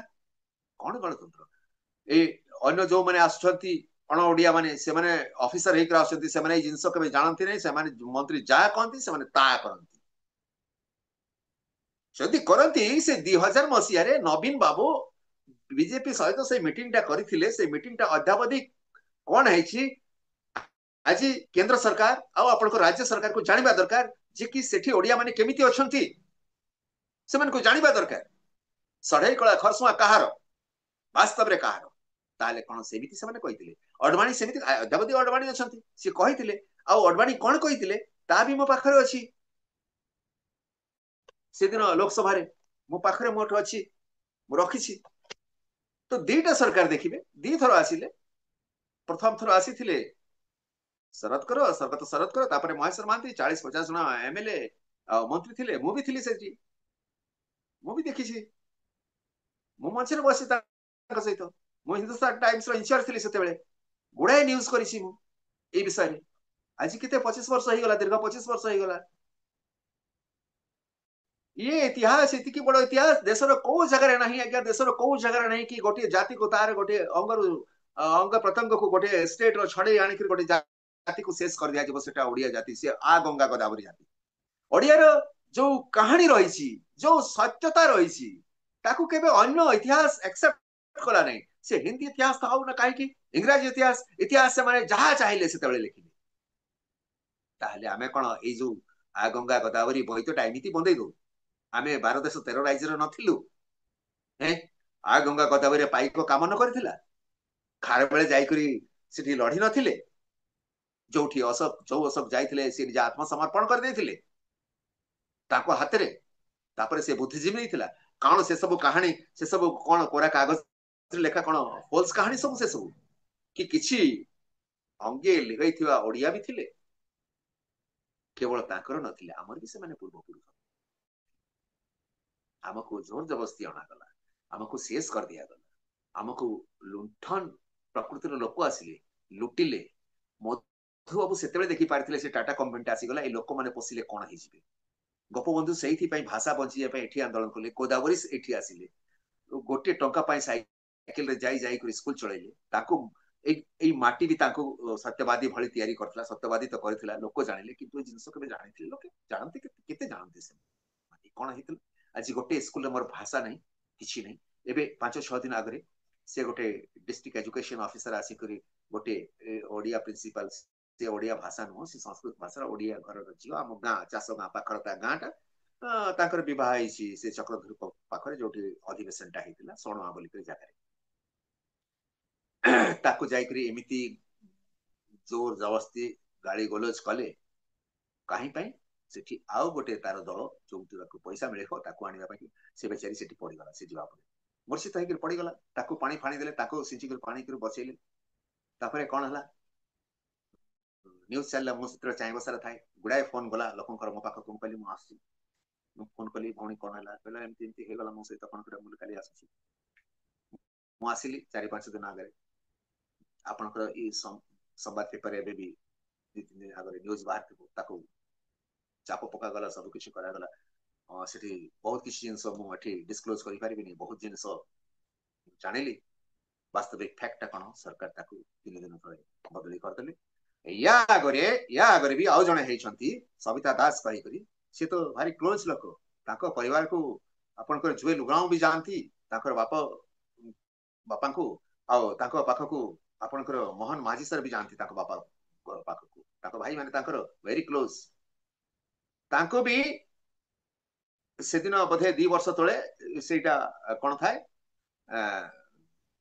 ମାର୍ଗଶିର ମାସର ଶେଷ ଗୁରୁବାର ସେଦିନ ସେମିତି ଅଣ ଓଡିଆ ମାନେ ଆଟାକ୍ କରିଦେଇଥିଲେ ସେ ବେଚାରୀ କ୍ୟାନ୍ସର ପେସେଣ୍ଟ ଥିଲେ ତଳେ ପଡି ଯାଇଥିଲେ ସେ ଭାଇ ମତେ ଫୋନ କଲେ ଏମିତି ଏମିତି ହେଇଛି ମୁଁ ଗଲି ଭିତରକୁ ମୋ ସହିତ ସେମାନେ ଲଢିଗଲେ ପୁରାପୁରି ଯେତେ ଦଳ ତାପରେ ମୁଁ ଡିଏସି ଆଉ ଡିଓକୁ ଡକେଇଲି पुलिस भी आसला सी भी कहले सी कहले मु किसी कार्य एगेंस्ट लेखि करथिबि कहले ताकर से भोग करिवे कहतु ବର୍ତ୍ତମାନ ସେଠି ଯଦି କେହି ଗୋଟେ ओडिया हाँ ବର୍ତ୍ତମାନ ସେଠି ଓଡିଆ ଶିକ୍ଷା ସମ୍ପୂର୍ଣ୍ଣ ରୂପେ ବନ୍ଦ ହେଇଯାଇଛି।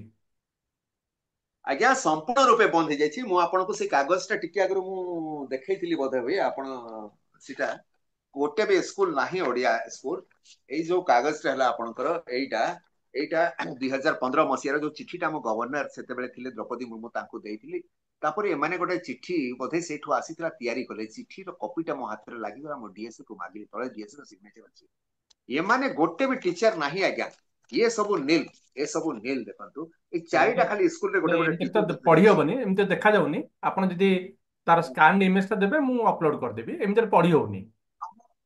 ମୁଁ କାଲି ସ୍କାନ ଇମେଜ ସବୁ ଆପଣଙ୍କୁ ପଠେଇଦେବି ଆଜ୍ଞା କାଲି ପଠେଇଦେବି ଏଠି କେବଳ 4ଟା ସ୍କୁଲ କାହିଁକି ଏଠି ମୋର କୁଆଡେ गला जदि एठी 200 ओडिया स्कूल थिला मो को थाना रे कहिबी मोर स्कूल चोरी हो जाइछि आपण कहंतु मते एटा महामहिम को जदि एमिति कहा जाए सी निजे या पाई से कोन कहंती तांको श्रीमती आराधना पटनायक को एजुकेशन सेक्रेटरी तयारी करथिले ओडिया बंचेबा ପାଇଁ काम करथिले सी तो प्रेसिडेंट अछंती एबे सेतबे राजेंद्र प्रसाद जो जिंस करथिले तांको एबे करबा दरकार मु तांको निवेदन करबी आ सी करंतु आ देखंतु ओडिया भाषा काही आपण संविधान हमर संवैधानिक अधिकार रही हमर संवैधानिक अधिकार कि छणी भाषा रहिबा दरकार संस्कृति रहिबा बंचिबा दरकार आ सी एबे देशर सर्वज्ञ सर्वोच्च पदरे विभूषिता आ माननीय कौन कहवा शिक्षा मंत्री केंद्रीय शिक्षा मंत्री भी जड़े ओडिया एणुकरी मु समस्त को निवेदन करी से माने समस्ते जानतु ओडिया सहित कौन है आम इलाका आ ओडिया बंचिबे केमिति बंचिबे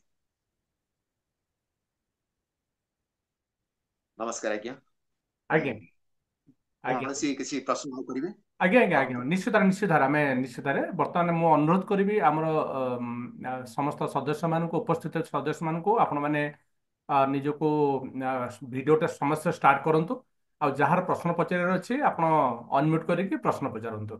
ମୁଁ ପ୍ରଥମେ ଅନୁରୋଧ କରିବି ଗଦାଧର ପରିଡ଼ା ସାର୍ଙ୍କୁ ଅନୁରୋଧ କରିବି ସିଏ ଅନେକ ସମୟରେ ଆମର ଓଡ଼ିଶାର ସୀମାନ୍ତ ବିଷୟରେ ସିଏ କାମ କରନ୍ତି ତେଣୁ ତାଙ୍କଠାରୁ ପ୍ରଥମ ଇଏଟି ନେବା ଆଉ ତାପରେ ଆମେ ଅନ୍ୟମାନଙ୍କୁ ଅନୁରୋଧ କରିବେ ସେମାନେ ତାଙ୍କର ମନ୍ତବ୍ୟ ରଖିବେ। ଗଦାଧର ପରିଡ଼ା ସାର୍ କୁହନ୍ତୁ। ଆଜ୍ଞା ନମସ୍କାର। ମୋର नमस्कार ପ୍ରଶ୍ନ आज्ञा ଭାରି नमस्कार ସରଳ आपको पाई मु भारी ଏବଂ आनंदित बहुत दिन पर देखा होछि नमस्कार ଆଜ୍ଞା କଥା ହଉଛି ଯେ ଆପଣଙ୍କର ଯାହା ମୁଁ ଶୁଣିଲି ଯେତିକି କାଗଜ ପତ୍ର ଆପଣ ରଖିଛନ୍ତି ଏଇଟା ଏମିତି ସବୁଦିନ ରଖିଥିବେ ନା ଆକୁ ସେୟାର କରିକିରି ସମସ୍ତଙ୍କ ସହିତ ପ୍ରଚାର ପ୍ରସାର କରିବେ, ଯେମିତି ତାକୁ ପଢିକିରି ଅନ୍ତତଃ ଆଉ ଜଣେ ଓଡିଆ ତ ବାହାରିବ ଆପଣଙ୍କ ସହିତ ମିଶିବା ପାଇଁ। ମୁଁ ଅନେକ ଆପଣ ଥର କମ ସେ କରିଛି କମ ସାର୍, ସେ ଯୋଉ ଆଉ ଯାହା ଇନଷ୍ଟ୍ରୁମେଣ୍ଟ କିଛି ଅଫ ମୁଁ କରିଥିଲି। ଏକ୍ସେସନ, ହଁ ଯୋଉଟା ଆପଣ କହୁଛନ୍ତି ମର୍ଜର, ସେ ହଁ ଏଇଟା ଅଛି ଇନଷ୍ଟ୍ରୁମେଣ୍ଟ ନା, ମୁଁ ଦେଖେଇବି ଏକ୍ସେସନ ଟାକୁ ଆପଣଙ୍କୁ। ତାକୁ ଆପଣ ଦୟାକରି ତାକୁ ସ୍କାନ ହଁ କରି ସୁନୀଲ ହଁ ବାବୁ ପାଖକୁ ପଠେଇ ଦିଅନ୍ତୁ। ଆମେ ତାକୁ ହଁ ଟିକେ ତର୍ଜମା କରିକି ଦେଖିବା କଣ କରି ହବ। ଆଉ ଏମିତି ଠିକ। ହଠାତ୍ କିନି ମୋ ମନକୁ ଗୋଟିଏ କଥା ଆସୁଛି, ହୁଁ ଆପଣଙ୍କୁ କୌଣସି ଓଡିଶା ସରକାର ଆପଣଙ୍କୁ ଆଣିକି ଓଡିଶାରେ ମିଶେଇବା ଅବସ୍ଥାରେ ନାହାନ୍ତି। ନା ଆପଣ କରିବେନି, ମାନଙ୍କ କେହି ପାଇଁ କରିବେନି। ଏକମାତ୍ର ବାଟ ହଉଛି ଆପଣ ମାନେ ଗୋଟିଏ କେନ୍ଦ୍ର ଶାସିତ ଅଞ୍ଚଳ ଦାବି କରନ୍ତୁ, ଏବଂ ହୁଁ ସେଇ ଇନଷ୍ଟ୍ରୁମେଣ୍ଟ ଅଫ ଏକ୍ସେସନ ଯୋଉ ଦୁଇ ହୁଁ ଜଣ ରଜା ଦସ୍ତଖତ କରିଛନ୍ତି, ହୁଁ ସେମାନେ ତାଙ୍କ ରାଜ୍ୟକୁ ଓଡିଶାରେ ମିଶିବା ପାଇଁ ଦେଇଥିଲେ, ହଁ ବିହାରରେ ମିଶିବା ପାଇଁ ଦେଇନଥିଲେ। ଠିକ। ମୁଁ ଯାହା ଶୁଣୁଛି ଯୋଉ ବଳରେ, ଯେମିତି ଏବେ ଜାମ୍ମୁ କାଶ୍ମୀରର ରଜା ହରି ସିଂ ଯେହେତୁ ଏଇଭଳି ଗୋଟେ କାଗଜରେ ଦସ୍ତଖତ କରିକି ଦେଇଥିଲେ, ତାହାରି ବଳରେ ଆଜି ଭାରତ ସରକାର ଜାମ୍ମୁ କାଶ୍ମୀର ଉପରେ ଏଟା ଭାରତର ବୋଲି କହୁଛନ୍ତି। ସେମିତି ଯୋଉ ଇନଷ୍ଟ୍ରୁମେଣ୍ଟ ଏକ୍ସେସନ ଟା ଓଡିଶା ସରକାରକୁ ସେତେବେଳେ ଭାରତ ସରକାରଙ୍କୁ ଦେଇଥିଲେ ଯେ ମୁଁ ଓଡିଶାରେ ମିଶିବି, ତେଣୁ ଆମ ଓଡିଶା ସରକାର ସେ ଅନୁସାରେ କରିବା କଥା। ଆମର ଓଡିଶା ସରକାର ବେଙ୍ଗ ପାଣିଆକୁ ସୁନୀଲ ଦେକୁ ଶହୀଦ କରିଦେଲେ, କିନ୍ତୁ ଆପଣ ମାନଙ୍କ ଅଞ୍ଚଳକୁ ଆଣିକି ଓଡିଶାରେ ମିଶିବା ପାଇଁ କିଛି ବି କଲେ ନାହିଁ। ଆଉ କଥା। ମୁଁ ନିଶ୍ଚିତ ବର୍ତ୍ତମାନର ସରକାର ବି କିଛି ବି କରିବେ ନାହିଁ। ଏଇ 2000 ଆପଣ ମାନଙ୍କର ତ 1948 ଆପଣ ମାନଙ୍କ ମାନେ ଛାଡିଛନ୍ତି। ଏଇ 2010 ଓଡିଶା ସରକାର ଆମର ବରାମୁଠା ବୋଲି ଗୋଟେ ଅଛି ଜମିଦାରି ଅଞ୍ଚଳଟେ, 13ଟା ଗାଁ, ତାକୁ ସୁପ୍ରିମକୋର୍ଟରେ ଜାଣି ଶୁଣି ହାରିକି ଆନ୍ଧ୍ରପ୍ରଦେଶକୁ ଦେଇ ଦେଇଛନ୍ତି। ବର୍ତ୍ତମାନ କୋଟିଆ ଅଞ୍ଚଳ ଯୋଉଟା ଓଡିଶାରେ ଅଛି, ତାକୁ ବଞ୍ଚେଇବା ପାଇଁ ଏ ସରକାରଙ୍କର ଆନ୍ତରିକତାର ଯେତିକି ରହିବା କଥା, ସେଥିରେ ମୁଁ ଅଭାବ ଦେଖୁଛି। ତେଣୁ ଏମାନେ ଯେ ଆପଣ ମାନଙ୍କୁ ଉଦ୍ଧାର କରିବେ, ରକ୍ଷା କରିବେ, ଆଣିକି ଓଡିଶାରେ ମିଶେଇବେ, ସେ ଆଶା ବହୁତ କ୍ଷୀଣ। ବରଂ କ୍ଷୀଣ। ଆପଣ ମାନେ ଗୋଟେ କେନ୍ଦ୍ର ଶାସିତ ଅଞ୍ଚଳ ଦାବି କରନ୍ତୁ। ଯେହେତୁ ମହାମହିମ ବର୍ତ୍ତମାନର ରାଷ୍ଟ୍ରପତି ମହୋଦୟା ଜାଣିଛନ୍ତି ଆପଣ ମାନଙ୍କର ଇସ୍ୟୁ, ଏବଂ ଆପଣଙ୍କର ସୁନ୍ଦର କେସ୍ ଅଛି। ମୁଁ ଯାହା ଶୁଣିଛି ଆମର ଜଣେ ଦ୍ୱିବେଦୀ ବାବୁ ଅଛନ୍ତି, ସିଏ କଣ ଗୋଟେ ପ୍ରଶ୍ନ କରିଥିଲେ ଭାରତ ସରକାରଙ୍କୁ, ଭାରତ ସରକାରଙ୍କ ହୋମ ଡିପାର୍ଟମେଣ୍ଟ ଲେଖିକି ଦେଇଥିଲା ଯେ ବର୍ତ୍ତମାନ ଯଦି ସଡେ କଳା ଖରସୁଆଁ ଅଛି, ବିହାରରେ ଥିଲା କିମ୍ବା ଝାଡଖଣ୍ଡରେ ଅଛି, ଏଇଟା ଗୋଟେ ଟେମ୍ପୋରାରୀ ଆରେଞ୍ଜମେଣ୍ଟ। ଟେମ୍ପରାରୀ ଆରେଞ୍ଜମେଣ୍ଟ, ବିଲକୁଲ। ସେ ଯୋଉ ଉତ୍ତର ମୁଁ ତାର ନକଲଟେ ମାଗିଥିଲି, ଆପଣଙ୍କ ଇନଷ୍ଟ୍ରୁମେଣ୍ଟ ଏକ୍ସେସନ ର ବି ନକଲ ଦ୍ୱିବେଦୀ ବାବୁ ପାଖରେ ଅଛି। ସେ ଭୁବନେଶ୍ୱରରେ ରହୁଛନ୍ତି, ମୁଁ ମାଗିଥିଲି, ସେ ଏପର୍ଯ୍ୟନ୍ତ ତାଙ୍କ ସାଙ୍ଗରେ ଯୋଉମାନେ ଅଛନ୍ତି ଦେବେ ଦେବେ କହିକି ଦେଇନାହାନ୍ତି। ମୁଁ ଟିକେ ଦଉଛି ଆପଣଙ୍କ ସାର୍ ପାଖରେ ତାଙ୍କୁ। ଯେହେତୁ ରେଡିଲି ଅଛି, ଆପଣ ସେଇଟା ଦୟା କରିକିରି ସ୍କାନ କରିକିରି ପଠେଇ ଦିଅନ୍ତୁ ସୁନୀଲ ବାବୁଙ୍କ ପାଖରୁ, ମୁଁ ସେଠୁ ପାଇଛି। ଦ୍ୱିତୀୟ ଦରକାରୀ କାଗଜ ହଉଛି ଯୋଉଟା ମୁଁ କହିଲି, ଯଦି ଭାରତ ସରକାର ଲିଖିତ ଭାବରେ ଜଣେଇଛନ୍ତି, ଯୋଉଟା ଦ୍ୱିବେଦୀ ବାବୁ କହୁଛନ୍ତି ତାଙ୍କ ପାଖରେ ଅଛି, ଯେଟା ଗୋଟେ ଟେମ୍ପୋରାରୀ ଆରେଞ୍ଜମେଣ୍ଟ, ସେଇ କଥାରେ ଯଦି ଭାରତ ସରକାର କୋଉଠି ଲେଖିକି ଦେଇଛନ୍ତି, ଇଟ୍ is a very good case, ଆପଣ ମାନଙ୍କର ଜିତିବାର ସମସ୍ତ ସମ୍ଭାବନା ଅଛି। କିନ୍ତୁ ମୁଁ ଯେମିତି କହିଲି, ଆପଣଙ୍କ କାଗଜ ଆପଣଙ୍କ ପାଖରେ ରହିଲା, ଦ୍ୱିବେଦୀ ବାବୁଙ୍କ କାଗଜ ଦ୍ୱିବେଦୀ ବାବୁ ପାଖରେ ରହିଲା, ଏବଂ ସେଇଥିରେ ମୁଁ ଯେମିତି ଆମ କୋଟିଆ ଅଞ୍ଚଳ ପାଇଁ ମୁଁ ଯେତେବେଳେ ଲାଗୁଛି, ଯାହା କାଗଜ ମୋ ପାଖରେ ଅଛି ମୁଁ ସବୁ ସେୟାର କରୁଛି। କାଲି ସକାଳ ମୁଁ ମରିଯିବି, ସବୁ ଲୋକଙ୍କ ପାଖରେ ଥାଉ, କେହି ତ ଜଣେ ତାକୁ କେବେ ବି ତ କେସ୍ ଟେ ଲଢିବ। ଆପଣଙ୍କ ପାଇଁ ଯୋଉ ଆପଣ ଯୋଉ କହିଲେ, ମୁଁ ଜାଣୁଛି ଆପଣଙ୍କ ଆତ୍ମାକୁ ବାଧୁଛି, ଆପଣ ସାଧାରଣଙ୍କୁ ଦେଇପାରିବ ନାହିଁ। ଶୁଣା ଯାଉନି ଏ ସାର୍। ଓଡିଆ ଜାତି ବଢିବାକୁ ଭଲ ଲାଗୁଛି, ଆମ ନିଜ ଭଲ ଘର, ଲାଗୁନି। ଆପଣ ଦୟାକରି କରନ୍ତୁ। ଆଉ ମୁଁ ଆପଣଙ୍କୁ ଅଧିକା ପ୍ରଶ୍ନ କରିବାକୁ ଚାହୁଁନାହିଁ। ମୋର ଆପଣଙ୍କ ପ୍ରତି ସମସ୍ତ ସହାନୁଭୂତି ଅଛି, ନା ଆପଣଙ୍କ ନା ତ୍ୟାଗ ଆଉ ଆପଣ ଯୋଉ ତପସ୍ୟା ପାଇଁ କହୁଛନ୍ତି ସମସ୍ତ ସାର୍, ଆପଣ ସମ୍ମାନ ଯୋଉ ଅଛି। କଲେକ୍ଟର ଆପଣ ଯେତିକି ଲଢୁଛନ୍ତି, ମୁଁ ତ ଦେଖିକରି ଆଶ୍ଚର୍ୟ ହଉଛି, ଏଇ ବୟସରେ ଯେତିକି ଲଢୁଛନ୍ତି। ମୁଁ ତ ଆପଣଙ୍କୁ ମାନେ କଣ କହିବି, ମୁଁ କିଛି ଶବ୍ଦରେ ତାକୁ ବର୍ଣ୍ଣନା କରିପାରିବି ନାହିଁ। ଆପଣ ଯେ କଲେକ୍ଟର ରହିଛନ୍ତି ସେଇ ଇଲାକାର, ଏତିକି ଜିନିଷ ଆପଣ ଜାଣିଛନ୍ତି, ତାକୁ ଲଢୁଛନ୍ତି ପୁଣି, କେମିତି କୋଉ କଣ କରିବା, ଶବ୍ଦରେ କାହା କହିବି ପାଇଁ ମତେ ଲଢିବା? ଶିଖନ୍ତୁ। ଆମର ଡେପୁଟି ଚିଫ ମିନିଷ୍ଟର ଗଲେ ଓଡିଶାର, ହଁ ହଁ କୋରାପୁଟ ଗଲେ, ହାତରେ ସମୟ ଥିଲା। ହଁ ହଁ ସେ ଆନ୍ଧ୍ରପ୍ରଦେଶର ଆରୁକୁ ବୁଲିବାକୁ ଗଲେ, କିନ୍ତୁ କୁଟିଆ ଗଲେ ନାହିଁ, ଯୋଉଟା ଆହୁରି ପାଖରେ ଥିଲା। ଯଦି ଆମର ଲୋକ, ଆମେ ମାନେ ଭୋଟ ଦେଇଥିବା ଆମ ପ୍ରତିନିଧି ମାନଙ୍କର ଆଟିଚ୍ୟୁଡ, ଆଭିମୁଖ୍ୟ ଏଇଆ ହବ, ଆମର ଓଡିଆ ମାନଙ୍କ ପାଇଁ ସରକାର। ଆଉ ଗୋଟେ ପଏଣ୍ଟ ଆପଣ ମନେ ରଖନ୍ତୁ, କୋଉଠି କହିବେ ଯେ ଓଡିଶା ପ୍ରଦେଶ ଗଠନ ହେଇଥିଲା ଓଡିଆ ମାନଙ୍କ ପାଇଁ। କିଏ କଣ? ଯୋଉ ଓଡିଆ ମାନେ ଓଡିଶା ବାହାରେ ରହିଗଲେ, ତାଙ୍କର ପ୍ରତିନିଧିତ୍ୱ ଯଦି ଓଡିଶା ସରକାର ନ କରିବେ, ତାହେଲେ ଓଡିଶା ସରକାର ଓଡିଆଙ୍କ ସରକାର କେମିତି ହେବେ? ସତ କଥା। ଯୋଉ 4.5 କୋଟି ଓଡିଆ ନୁହଁ,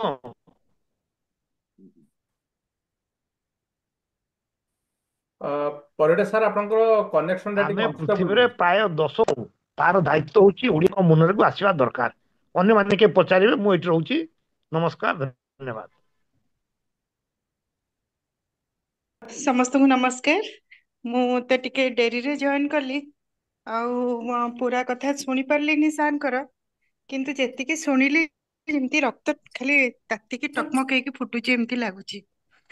ଆଉ ମାନେ ଯେମିତି ଆମ ଦେହରୁ କିଛି ଶିରା ଧମନୀ ବାହାରେ ରହିଯାଇଛି, ଆମ ଦେହରୁ ଅଲଗା ହେଇକି ସେମିତି ଅନୁଭବ ହଉଛି।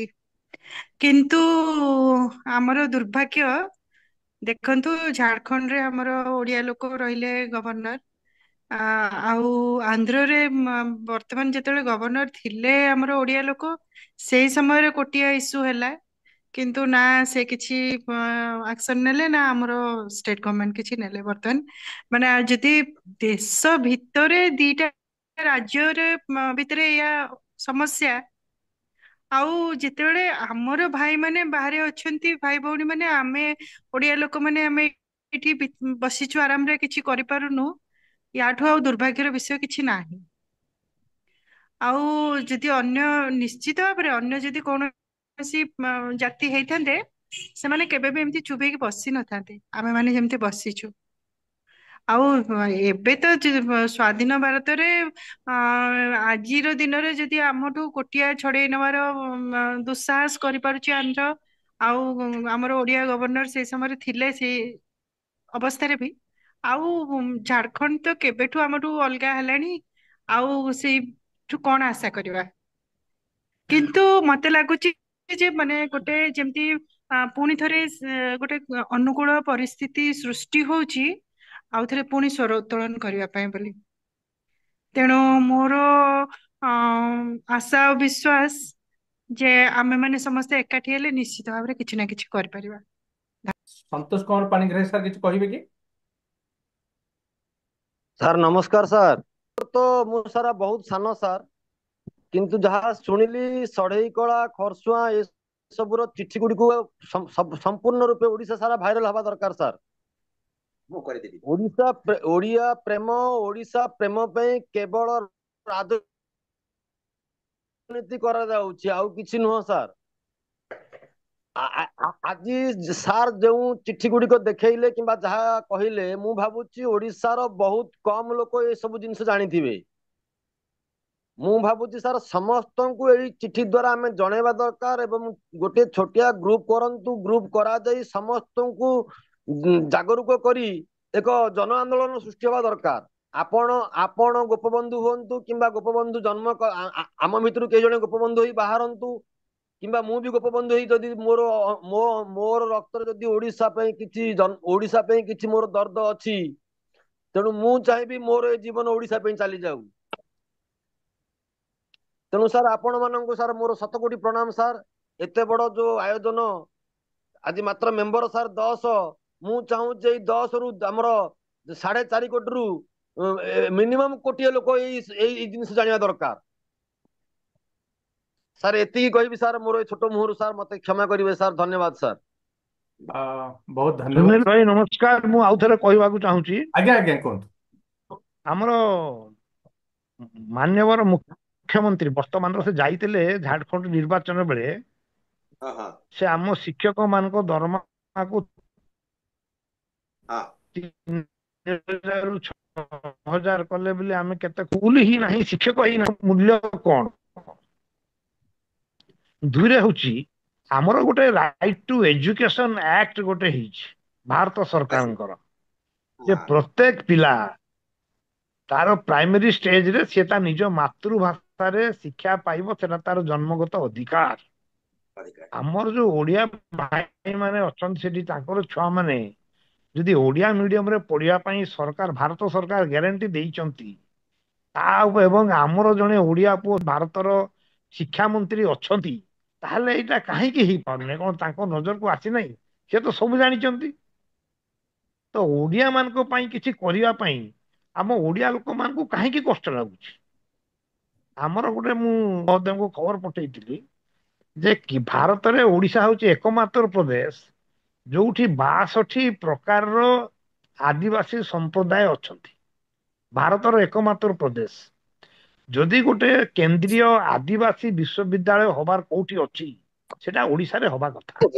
ଏବଂ ଯେହେତୁ ବର୍ତ୍ତମାନ ଓଡିଶାର ଜଣେ ଲୋକ, ଜଣେ ଓଡିଆ ଭାଇ ଆମର ଭାରତର ଶିକ୍ଷା ମନ୍ତ୍ରୀ ଅଛନ୍ତି, ସିଏ ସେଟାକୁ ଓଡିଶାରେ କାହିଁକି ନ କରିକିରି ଆନ୍ଧ୍ରପ୍ରଦେଶରେ କଲେ? କଲେ ତ କଲେ, ଠିକ ଅଛି, କରିଛନ୍ତି, ଆମର କିଛି କହିବାର ନାହିଁ। ଓଡିଶାରେ ଆଉ ଗୋଟେ କରିବାରେ କଣ ପ୍ରତିବନ୍ଧକ ଅଛି? ଏଇଟା ତ ତାଙ୍କର ପ୍ରତିବଦ୍ଧତା ଦେଖାନ୍ତା, ଅଙ୍ଗୀକାରବଦ୍ଧତା, ଯେ ମୁଁ ଓଡିଆଙ୍କ ପାଇଁ ଅଛି। ଆମର ଧର୍ମେନ୍ଦ୍ର ପ୍ରଧାନ ମହୋଦୟ ଓଡିଆ ଜାତିରେ ସବୁଦିନେ ମନେ ରହିବେ, କାରଣ ସିଏ 2023 ଉତ୍କଳ ଦିବସ ଦିନ ପଟିଆ ଅଞ୍ଚଳର ଫାଟୁସିଲେରେ ଗାଁକୁ ଯାଇକି ପ୍ରଥମ ଥର ପାଇଁ ଜଣେ ଓଡିଆ କହିଥିଲେ ଯେ ଆନ୍ଧ୍ର ଗୋ ବ୍ୟାକ୍। ଆଉ ଆମର ଓଡିଆ ମାନେ ତାଙ୍କୁ ସପୋର୍ଟ କରିବେ କଣ? ଏଇ ବିଜେଡି ପାର୍ଟି ତରଫରୁ କହିଲେ ଶସ୍ତା ରାଜନୀତି, ଅମୁକ ସମୁକ ସମୁକ ଅମୁକ। ଏବଂ ସିଏ ବି ଯେତିକି ଜୋରରେ କହିପାରିବା କଥା, ବର୍ତ୍ତମାନ ତ ଓଡିଶାରେ ତ ତାଙ୍କର ବିଜେପି ସରକାର ଆସିଛି। ଓଡିଆ ଓଡିଆ ଅସ୍ମିତା, ଓଡିଆ ସ୍ୱାଭିମାନ ନାଁରେ ଆସିଛି। ବର୍ତ୍ତମାନ ଏଇ ବାହାନାରେ ସେ ଚାହିଁଲେ ତ ଅନେକ କିଛି କରିପାରନ୍ତେ। ତାଙ୍କ ଚାହିଁବାରେ କଣ ଅସୁବିଧା ହଉଛି? ଗୋଟିଏ କଥା ସେମାନେ ଜାଣିଛନ୍ତି, ଏ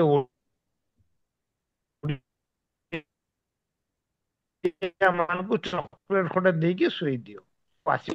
ତେଣୁ ଆମକୁ ଏଠି ତ ଜନ ଆନ୍ଦୋଳନ ହେଇପାରୁନାହିଁ, ଜଣେ ଲୋକ ବାହାରୁନାହିଁ। ଏମାନେ ଗଣ ଆନ୍ଦୋଳନ ଆମେ କଣ କରିବା? ତଥାପି ଚେଷ୍ଟା ହଉ, ଅନ୍ତତଃ ଫ୍ୟାକ୍ଟ ଗୁଡାକ, ଏଇ କାଗଜ ପତ୍ର ସବୁଆଡେ ବୁଲିଲେ କିଛି ଲୋକ ତ ଅନ୍ତତଃ ବାହାରିବେ। ଏବେ ଯେମିତି କହିଲା ଭଳିଆ, ଆମେ ବୁଢା ହେଇଗଲୁଣି, ଆମ ସାନ ଭାଇ ମାନେ ବାହାରିବେ, ସାନ ଭଉଣୀ ମାନେ ବାହାରିବେ, ସେମାନେ ଆଗକୁ ନେବେ। ଅନ୍ତତଃ ଗୋଟେ ଆନ୍ଦୋଳନ ଟା ବଞ୍ଚିକି ଥିଲେ ତ ହବ। ଆମର ବର୍ତ୍ତମାନ ରାଜସ୍ୱ ମନ୍ତ୍ରୀ ମହୋଦୟ ଭାରି ସୁନ୍ଦର କଥା କହିଲେ। କହିଲେ ଓକିଲ ହିସାବରେ ମୁଁ ଗୋଟେ କଥା ଜାଣିଛି, the case is not lost till the judgement is pronounced. ଯେପର୍ଯ୍ୟନ୍ତ ଜଜ୍ ମହୋଦୟ ତାଙ୍କର ଜଜମେଣ୍ଟ କହିନାହାନ୍ତି, ସେ ପର୍ଯ୍ୟନ୍ତ କେସରେ ଆମେ ହାରିନାହୁଁ। ଆମେ ଲଢେଇ ଜାରି ରଖିବା। ଆଉ ମୁଁ ଆମର ଷଢ଼େଇ କଳା ବନ୍ଧୁଙ୍କୁ ଅନେକ ଧନ୍ୟବାଦ ଦେବି। ତାଙ୍କ ଭିତରେ ଏତିକି ନିଆଁ ସେ ବଞ୍ଚେଇକି ରଖିଛନ୍ତି ଏପର୍ଯ୍ୟନ୍ତ। ଓଡିଶା ସରକାରଙ୍କର ସହାୟତା ନାହିଁ, ଓଡିଆ ମାନଙ୍କର ସହାନୁଭୂତି ନାହିଁ, ତା ସତ୍ତ୍ୱେ ସେମାନେ ଲଢି ଚାଲିଛନ୍ତି। ଏବଂ ଯେହେତୁ ସେ ଓଡିଆ ମାନଙ୍କ ପାଇଁ ଲଢୁଛନ୍ତି, ତାଙ୍କୁ ଝାଡଖଣ୍ଡିଆ ଯେତିକି ହଇରାଣ କରୁଥିବେ, ଯେତିକି ଅତ୍ୟାଚାର କରୁଥିବେ, ସେଟା ମୁଁ ଅନୁମାନ କରିପାରୁଛି। ତଥାପି ସବୁ ବାଧା ବିଘ୍ନକୁ ସାମ୍ନା କରି ସେ ତାଙ୍କୁ ମୁଁ ପ୍ରଣାମ ଜଣାଉଛି। ଧନ୍ୟବାଦ। ନା ମୁଁ ଖାଲି ଇଏ କହିବାକୁ ଚାହୁଁଥିଲି ଯେ ଗୋଟେ ମାସ୍ ସ୍କେଲରେ ଆମର ଦସ୍ତଖତ ସଂଗ୍ରହ କରାଯାଇକି ଆମେ ଯଦି ରାଷ୍ଟ୍ରପତିଙ୍କ ପାଖକୁ, ପ୍ରଧାନମନ୍ତ୍ରୀଙ୍କ ପାଖକୁ ଏ ବାବଦରେ ଆপিଲ କରିପାରନ୍ତେ କି? ସମ୍ଭବ। ଆଜ୍ଞା, ନିଶ୍ଚିତ ଏଇଟା ଭାବେ ଗୋଟେ ମାନେ ଗୋଟେ ବଡ ଆକାରରେ ଏଇଟା ହୁଅନ୍ତା ଏଇଟା ଆମେ କାମଟା। ଦସ୍ତଖତ ସଂଗ୍ରହ ଅନଲାଇନ ପିଟିସନ ଆମେ ତିଆରି କରିପାରିବା। ହଁ, ଆମେ ସେ ବିଷୟରେ ଆଲୋଚନା କରିବା ନିଶ୍ଚିତ ଭାବରେ। ଭଲ ଆଜ୍ଞା। କଥାରେ କହିଲେ। ଆ, ସନ୍ତୋଷ ବାବୁ, ଆପଣ ହ୍ୟାଣ୍ଡ ରେସ୍ କରିଥିଲେ।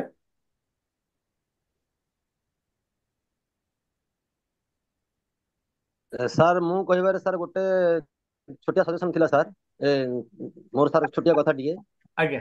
ସାର୍ ଯୋଉଟା ଅନଲାଇନ ସାର୍ ଆପଣ କରୁଛନ୍ତି, ମୁଁ ଭାବୁଛି ସାର୍ ଯୋଉ ମ୍ୟାଡାମ କହିଲେ ଯେ ସିଗ୍ନେଚର, ମୁଁ ଭାବୁଛି ସାର୍ ପ୍ରତି ବ୍ଲକ ହଉ କିମ୍ବା ପ୍ରତି ଜିଲ୍ଲାରୁ ଜଣେ ଜଣେ ଯଦି ଓଡିଆ ପ୍ରେମୀ ବାହାରନ୍ତେ, ଆମେ ସାର୍ ନିଜସ୍ୱ ଖର୍ଚ୍ଚରେ, ମୁଁ ମୋ ପଞ୍ଚାୟତ ବୁଲିକିରି ମୁଁ ମୋର 100 ଲୋକ 500 ଲୋକର ମୁଁ ସିଗ୍ନେଚର କରିପାରିବି।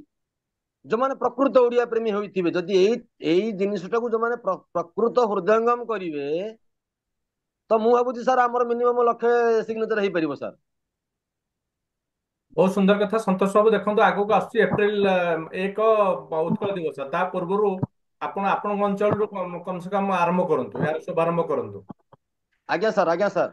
ସାର୍ ମୁଁ ଆପଣଙ୍କ ଥିଲେ ସାର୍ ପର୍ସନାଲ କଥା ହେବି ସାର୍। ମତେ ରାସ୍ତା ଦେଖେଇବେ, କଣ କେମିତି କଣ କରିବାକୁ ହବ ମତେ ସାର୍ କହିବେ ସାର୍। ମୁଁ ଏଥିପାଇଁ ସାର୍ ମୋ ଜୀବନ ଦେବା ପାଇଁ ମଧ୍ୟ ମୁଁ ରେଡି ଅଛି, ପ୍ରସ୍ତୁତ ଅଛି ସାର୍। ଆଜ୍ଞା। ସୁନୀଲ ଭାଇ, ମୁଁ ଟିକେ କହିବି, ଯାହା ହଉ ସନ୍ତୋଷ ବାବୁ ଭଲ କଥାଟେ କହିଲେ। ଆପଣ ଦସ୍ତଖତ ସଂଗ୍ରହ କରିବେ, ଯାହା କରିବେ, ଯଦି ବର୍ତ୍ତମାନ ସରକାରଙ୍କ ହୃଦବୋଧ ହୁଅନ୍ତା ଯେ ଓଡିଆ ମାନେ ଉଠିଲେଣି, ସେମାନେ ଏମିତି ନିଶ୍ଚିନ୍ତରେ ନିଶ୍ଚିନ୍ତ କୋଇଲି ହେଇକି ଶୋଇଥାନ୍ତେ ସେମାନେ ଜାଣିଛନ୍ତି ଓଡିଆ ମାନଙ୍କ ହାତରେ କିଛି ହବ ନାହିଁ।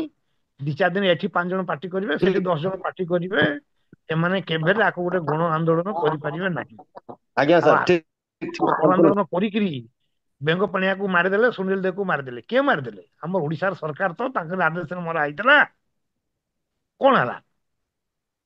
ତେଣୁ ଆପଣମାନେ ସେପଟେ ଯୋଉଟା କହୁଛନ୍ତି କରନ୍ତୁ, ଦସ୍ତଖତ ସଂଗ୍ରହ କରନ୍ତୁ, ଲୋକମତ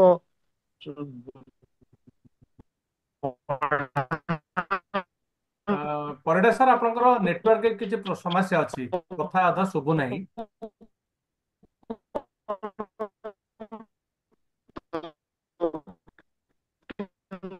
ଆଚ୍ଛା। ଆ,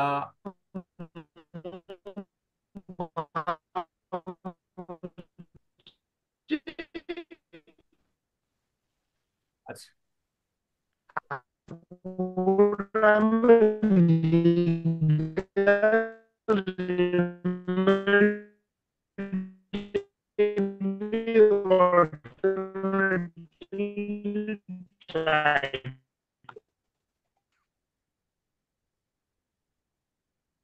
ଆଚ୍ଛା, ତେବେ ମୁଁ ଭାବୁଛି ଆମ ସହିତ ଅଛନ୍ତି ପ୍ରଫେସର ପୂର୍ଣ୍ଣଚନ୍ଦ୍ର ଉପାଧ୍ୟାୟ ସାର୍ ଅଛନ୍ତି। ସାର୍, ଆପଣ ଯଦି କିଛି କହିବା ପାଇଁ ଚାହାନ୍ତି, ଦୟାକରି ନିଜର।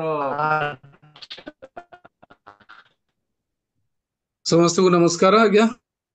ଆଜ୍ଞା। ନମସ୍କାର। ମୁଁ ପ୍ରଥମ ଥର କରି ଯୋଡ଼ିଲି, ଭଲ ଆନ୍ଦୋଳନଟି ଚାଲିଛି, ଭଲ କଥାଟେ ଚର୍ଚ୍ଚାର ବିଷୟ ହେଇଛି। ପରିଡ଼ା ବାବୁ ଭଲ କହୁଛନ୍ତି। ପରିଡ଼ା ବାବୁ ଯୋଉ କଥା କହିଲେ ଅଭିନନ୍ଦନୀୟ।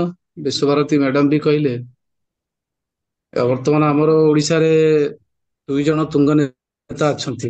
ଓଡିଶାରୁ କେନ୍ଦ୍ରରେ ଆମର ପ୍ରଧାନମନ୍ତ୍ରୀଙ୍କ ସାନ୍ନିଧ୍ୟ ପ୍ରାପ୍ତ କରି ତାଙ୍କର ଅବଦାନରେ ଆମର ରାଷ୍ଟ୍ରପତି ରହିଲେ ପ୍ରଥମ ପୁରୁଷ। ତା ସହିତ ପ୍ରଧାନ ବାବୁ ରହିଲେ, ମନ୍ତ୍ରୀ ରହିଲେ, ଶିକ୍ଷା ମନ୍ତ୍ରୀ ରହିଲେ। ତେଣୁ ବର୍ତ୍ତମାନ ସମୟରେ ଯଦି ଆମେ ଜାଗରୁକ ହେଇ କିଛି କରିବା, ତ ନିଶ୍ଚୟ ଆଗେଇ ପାରିବା। ଧର୍ମେନ୍ଦ୍ର ପ୍ରଧାନ ବି ଭଲ, ତାଙ୍କର ରହିଛି ସହଯୋଗାତ୍ମକ ଭାବନା ରହିଛି। ତେଣୁ ବାସ୍ତବରେ ଏ ସବୁ ଯଦି ଟିକେ ଆନ୍ଦୋଳନ ତ୍ୱରାନ୍ୱିତ ନ କରାଯାଏ, ତାହେଲେ କିଛି ହେଇପାରିବ ନାହିଁ। ତେଣୁ ସେଠିକାରେ ଆମର ଓଡିଶାରେ ଯୋଉମାନେ ରହିଲେ ପ୍ରଭାବଶାଳୀ ବ୍ୟକ୍ତିତ୍ୱ, ବିଶେଷ କରିକି କିଛି ପ୍ରଶାସନିକ ଅଧିକାରୀଙ୍କର ସହଯୋଗ ଦରକାର। ଉପାଧ୍ୟାୟ ସାର୍, ଆପଣ କୋଉଠୁ କହୁଥିଲେ? ମୁଁ ରାଜସ୍ଥାନରୁ କହୁଛି। ଆଜ୍ଞା, ଆଜ୍ଞା, ରାଜସ୍ଥାନ ଆଜ୍ଞା। ରାଜସ୍ଥାନ ସରକାରରେ ମୁଁ ଅଛି, କଲେଜ ଏଜୁକେସନରେ ପ୍ରଫେସର ଅଛି। ସାର୍, ତେଣୁ ଭଲ କାର୍ଯ୍ୟକ୍ରମ ଟେ ଭଲ ଆପଣ କରୁଛନ୍ତି, ଭଲ ଯୋଗାଯୋଗ କରି ଚାଲିଛନ୍ତି। ଆମର ପରୀକ୍ଷା ଆଉ ଭଲ ବିଷୟରେ କହିଲେ, ଆଉ ବିଶ୍ୱାଳ ବାବୁ ଠିକ ସଂଯୋଜନ କରୁଛନ୍ତି। କିନ୍ତୁ ଏଟାକୁ ଟିକେ ବଡ ଲେବୁଲରେ ଟିକେ କରିବାକୁ ପଡିବ। ଆଉ ମ୍ୟାଡାମ ଯେମିତି କହିଲେ କି ଆପଣ ପିଟିସନ ଆଗରେ, ପିଟିସନ ମାଧ୍ୟମରେ ହବ। କିଛି ସନ୍ତୋଷ ବାବୁ କହିଲେ ବ୍ଲକ ଲେବୁଲରେ ସେଠି ବି ସଂଯୋଜନ କଲେ ଭଲ ହବ। କିନ୍ତୁ ଟିକେ ପ୍ରଭାବଶାଳୀ ବ୍ୟକ୍ତିତ୍ୱଙ୍କୁ ନେଇକି ଚାଲିବାକୁ ପଡିବ। ପ୍ରଧାନ ବାବୁଙ୍କୁ ଟିକେ ମିଳିଲେ ହବ। ଏ ବିଷୟରେ ପ୍ରଧାନ ବାବୁଙ୍କ ସହିତ କିଛି କାର୍ଯ୍ୟ ଯୋଜନା ବନିଲେ ହବ। ତାଙ୍କୁ ନେତୃତ୍ୱ, ଗୋଟେ କିଛି ନେତୃତ୍ୱ ଯାଇ, ବିଦ୍ୱତ୍ ମଣ୍ଡଳୀ ଯାଇ ଧର୍ମେନ୍ଦ୍ର ପ୍ରଧାନଙ୍କ ସହିତ ମିଳିକି ସାକ୍ଷାତକାର କରି କେମିତି ଭାବରେ କଣ କରାଯିବ କଲେ ହବ। କିଛି କାର୍ଯ୍ୟକ୍ରମ କରିକି ଡାକିଲେ ହବ। ନହେଲେ ଯାହା କିଛି ଡେଲିଗେସନ ଯାଉ, ଆଜ୍ଞା, ତା ମାଧ୍ୟମରେ ରାଷ୍ଟ୍ରପତି ସହିତ ମିଳିଲେ ହବ। ତାପରେ ଆଜ୍ଞା, କିଛି ହେଇପାରିବ। ଆଜ୍ଞା, କରନ୍ତୁ, ଆଗେଇ ଚାଲନ୍ତୁ। ଆମେ ଯେମିତି ସହଯୋଗ ହବ ଆମେ ରହିବା, ସମସ୍ତେ ରହିବା। ଯୋଉମାନେ ବାହାରେ ରହିଛନ୍ତି, ଅନ୍ୟ ରାଜ୍ୟରେ ରହିଛନ୍ତି ସବୁ, ସେମାନଙ୍କ ସହଯୋଗ ବି ନବା, ନେଇକରି ଚାଲିବ ଆଉ। ଆଜ୍ଞା। ଆକ୍ଚୁଆଲି ପରିଡ଼ା ସାର୍ ଆଉ କିଛି କହିବା ପାଇଁ ଚାହୁଁଥିଲେ, କିନ୍ତୁ ତାଙ୍କର ନେଟୱାର୍କ ସମସ୍ୟା ଯୋଗୁଁ ଆମେ ଶୁଣି ପାରିଲିନି। ସେ ଭଲ କହୁଛନ୍ତି। ପରିଡ଼ା ବାବୁ କଣ ଅଛନ୍ତି?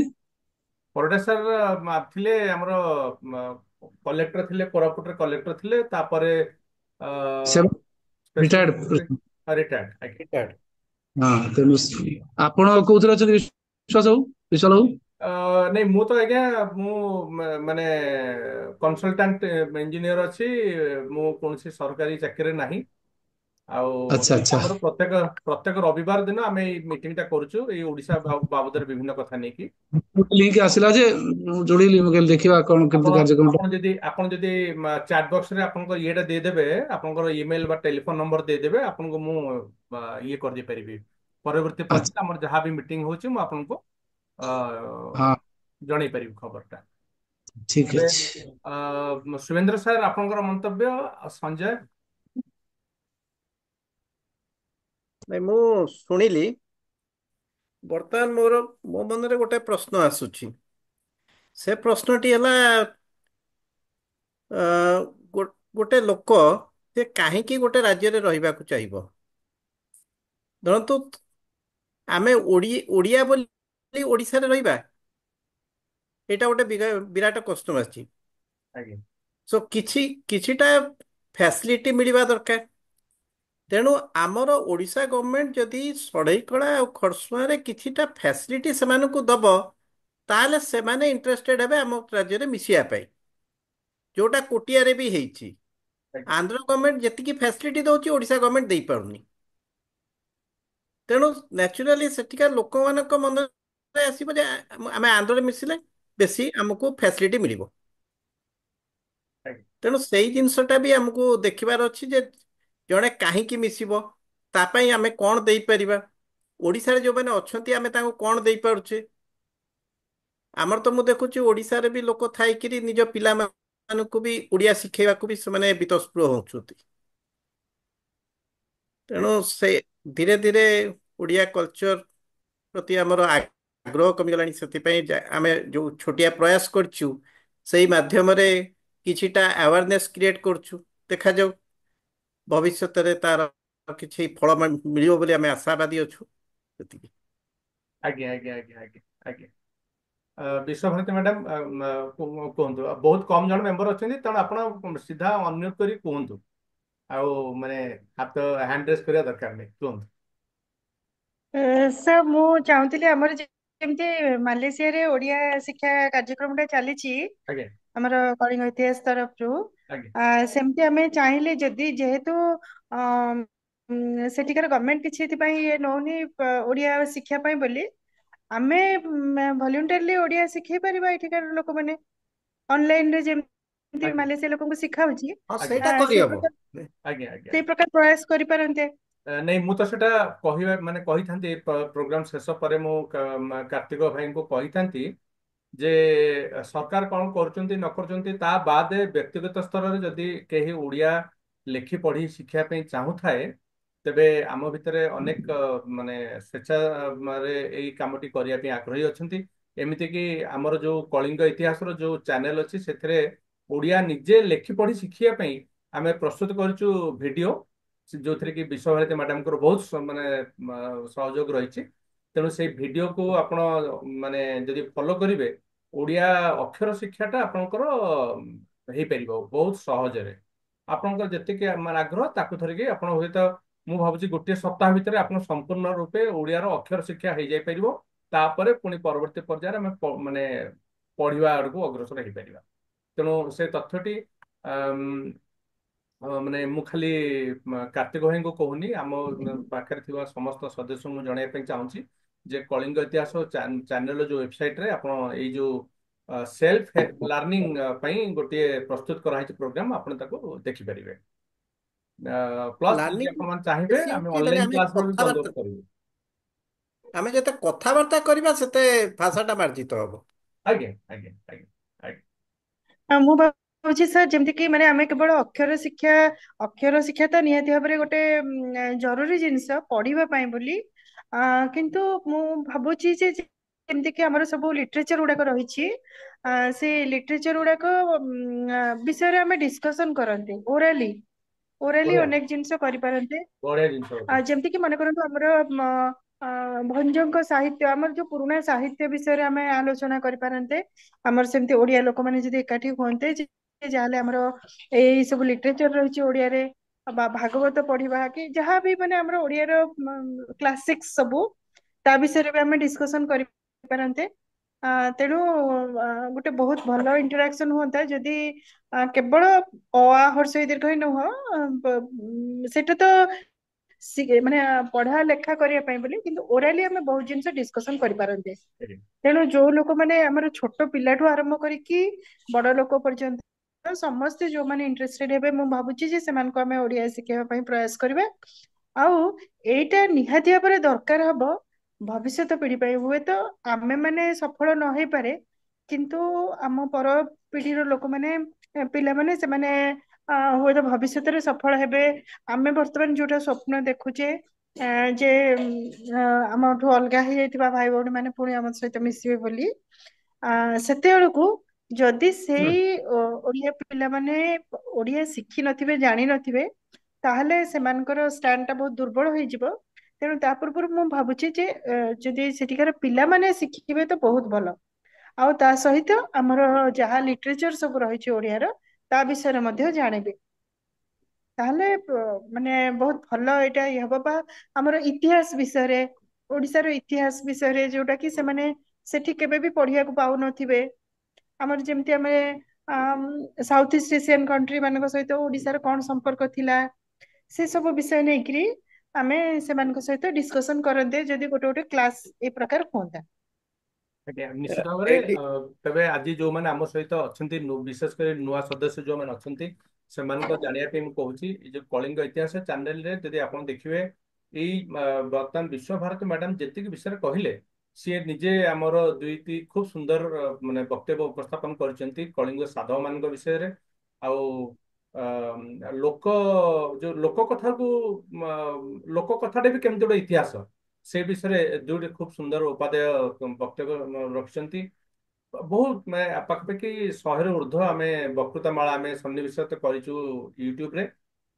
ସଞ୍ଜୟ ବରାଳ ଯିଏ ଦେଖାଯାଉଛନ୍ତି ତଳେ ସ୍କ୍ରିନରେ, ସିଏ ଦେଇଛନ୍ତି କୋଣାର୍କର ଇତିହାସ ବିଷୟରେ କହିଛନ୍ତି।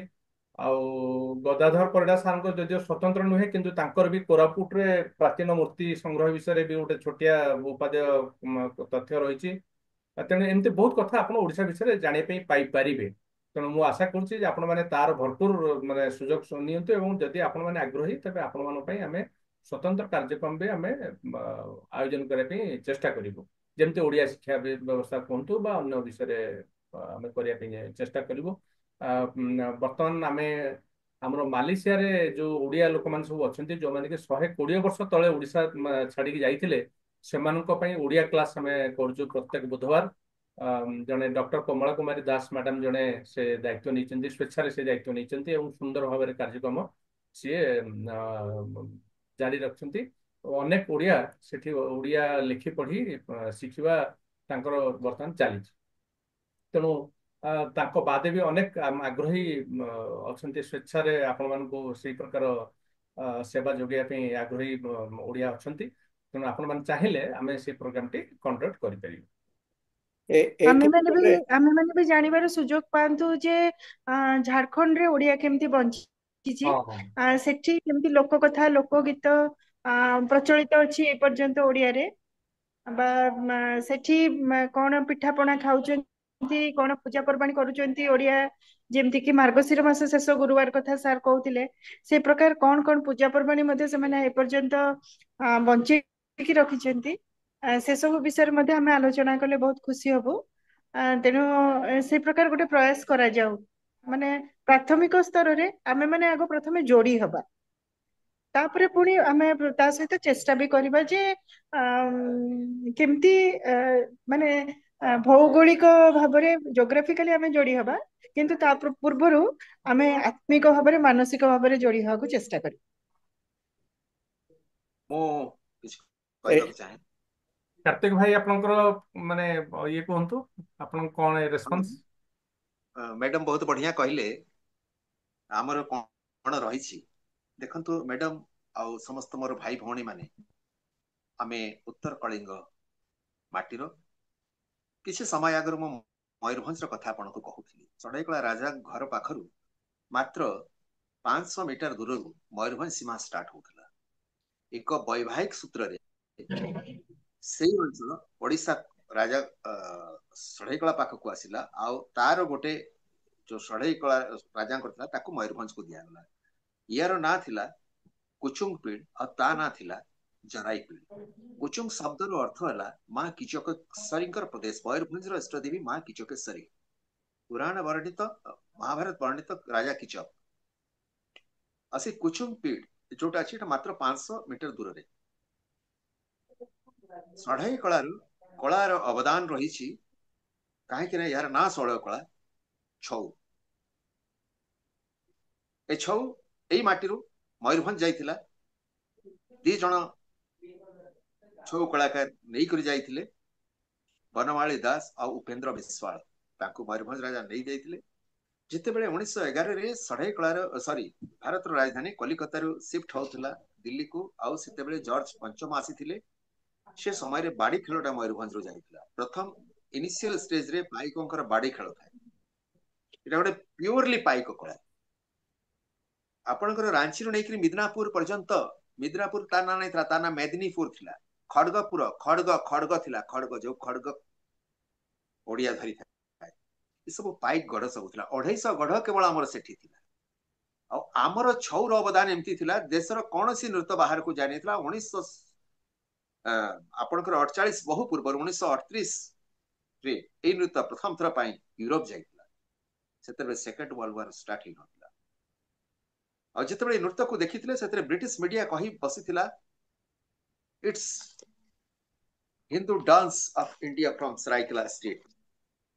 मुझे कहू नहीं ये नृत्य को महात्मा गांधी टेगोर सुभाष चंद्र महात्मा गांधी सुभाष चंद्र बोस नरम दल गरम दल लोक 1937 निजे उपभोग करते स्वतंत्र नाथ बोस घरे स्वतंत्र नाथ बोस थे बड़ भाई कार टेगोर टेगोर निजे देखुले आउटा ट्रेडिशनल एंड सेमी क्लासिकल आमर 3 किलोमीटर भितर षढ़ईकलार 3 किलोमीटर भितर विदिन 3 रेडियस रे 8 पद्मश्री षढ़ईकला छौर दुनिया रे को जगह नथिले को पाखर नथिले दुर्भाग्यर विषय जी जी आपनकर पद्मश्री माने रहिले जे ए सब को बाहर कले जो लोक ए डांस को तैयारी कले ताकू गोटे पुष्प भी दिया जाए नहीं कि तांकर गोटे मूर्तिटा भी अनावरण आज दीर्घ दिन हो पारे दुखर कथा मु गोटे आर्टिकल 2000 मसीह लिखी उत्कल मेल रे एटा अछि देखंतु एठी मु लिखी गांधी सुभाष ने बैठकर देखा था जिस राजकुमार का छौ 5 वर्ष से बाट जो रहा है उनकी प्रतिमा अनावरण ताकर जो प्रतिमा टी अछि से भी अनावरण हो पारे सीए किए जाने नहीं महाराजा आदित्य प्रताप सिंहदेव जे की सिग्नेटरी अथॉरिटी थे ताकर निजर भाई बुझिले आमर जे महात्मा गांधी आउ टेगोर कथा मु कहली आपन को किसी समय पूर्व निजे टेगोर कौन कहते देख टेगोर कहते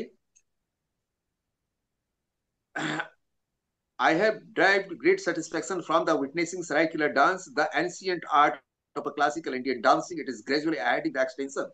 The Raj family of Saraikela has carefully preserved up its characteristics from the time to time immortal and achievement of which can justify take pride. I am grateful to them for this. I sincerely hope that it may avoid the contaminating contact from the modernism and preserve its purity from the ये जो कहते contaminating word जो से लगेले आसु समय रे अनेक जिनिस सहित मिसीज आउ सेटा शेष हो कहीं कि ना ओडियांकर कला उत्कल माटीर कला ए ब्लड र कला आ गंगा गोदावरी कला पाइक मानकर कला प्रथम दीटा जगार पूजा हुए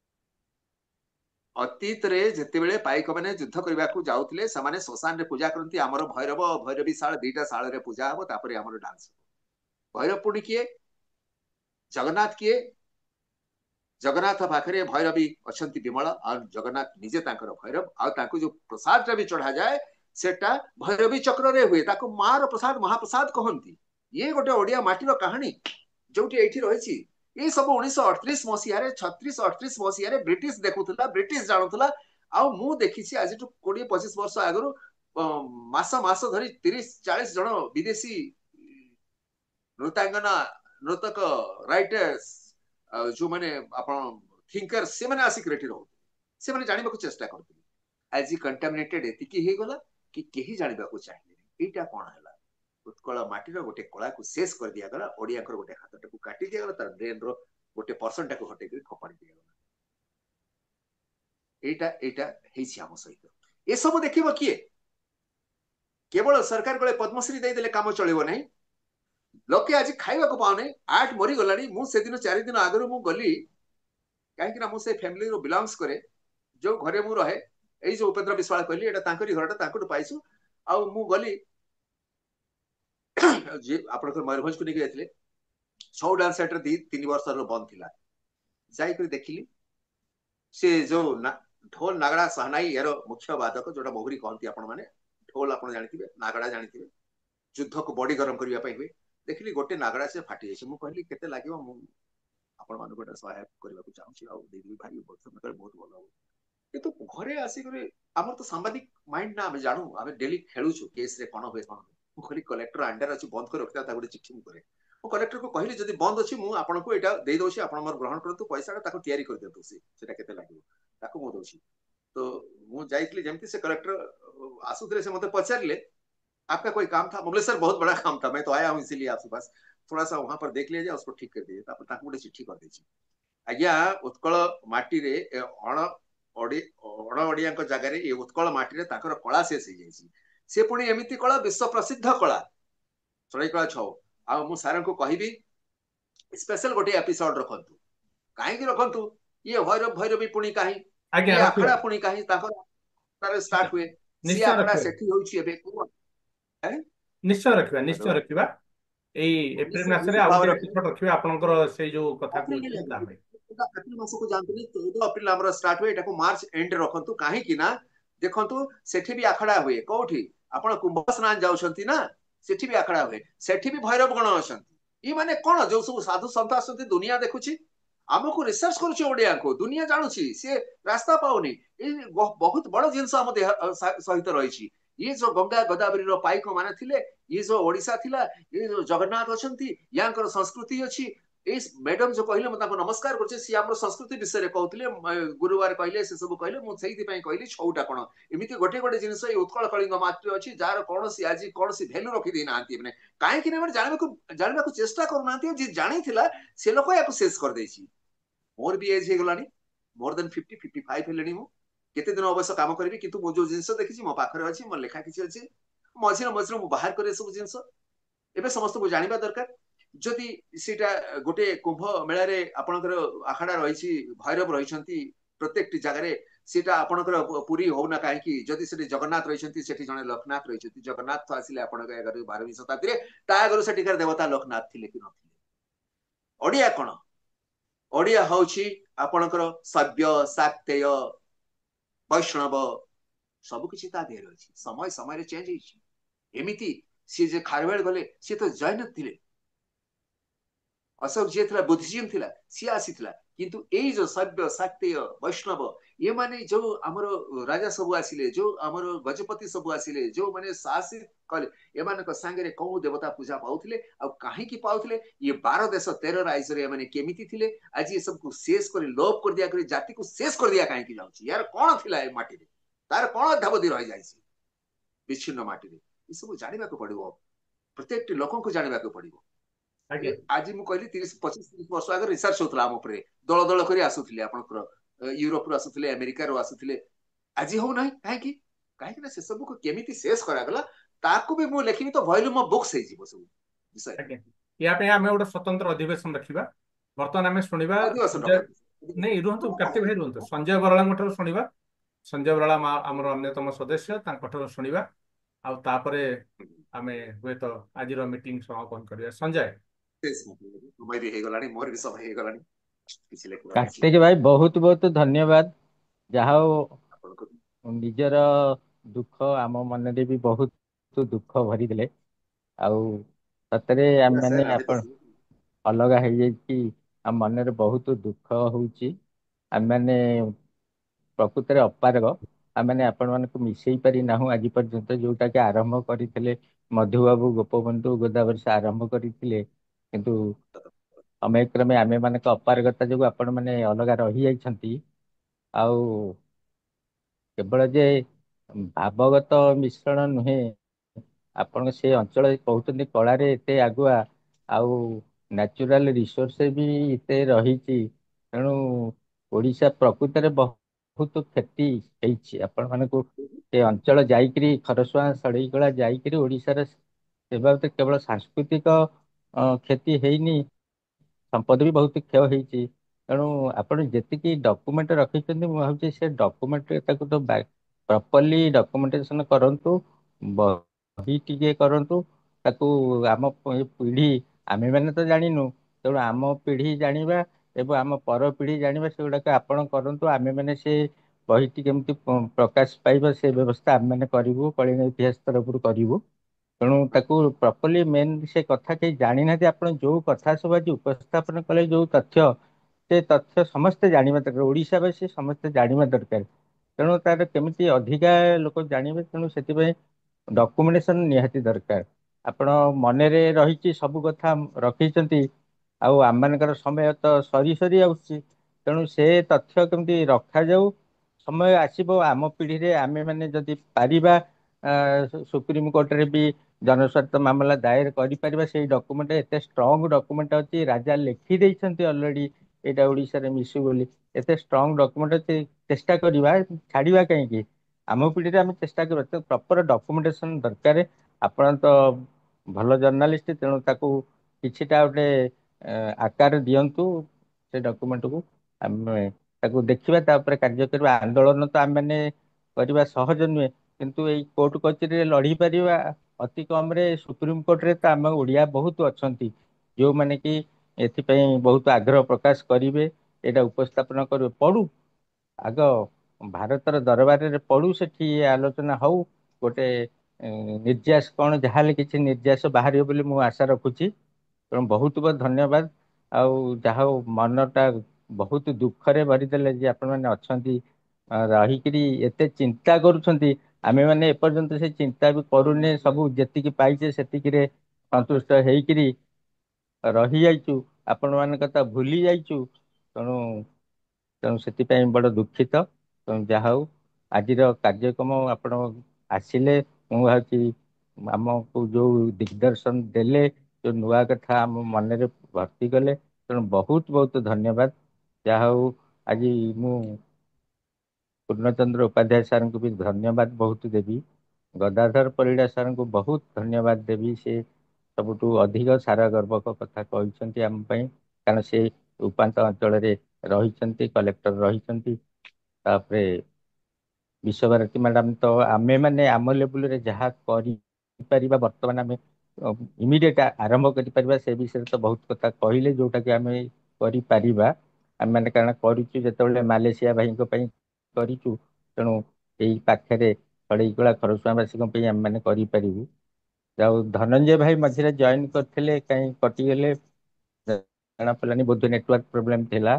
ଉମାଶଙ୍କର ପାତ୍ର ଭାଇ ଥିଲେ, ଶୁଭ୍ରାଂଶୁ ମହାପାତ୍ର ଭାଇ ବି ଥିଲେ, ସନ୍ତୋଷ ପାଣିଗ୍ରାହୀ ସାର୍ ଥିଲେ। ଯାହା ହଉ ଡକ୍ଟର ସୌମ୍ୟରଞ୍ଜନ ସାହୁ ବି ଥିଲେ। ଆଉ ତେଣୁ ବହୁତ ବହୁତ ଧନ୍ୟବାଦ। ଯାହା ହଉ ସମସ୍ତେ ନିଜ ନିଜ ସୁଚିନ୍ତିତ ମତ ଦେଲେ। ଆଉ ମୁଁ ଭାବୁଛି ଆଜି ସଂଖ୍ୟା କମ୍ ଥିଲେ ମଧ୍ୟ ଏ କାର୍ଯ୍ୟକ୍ରମ, ଆଜିର କାର୍ଯ୍ୟକ୍ରମ ସଫଳ ହେଇଛି।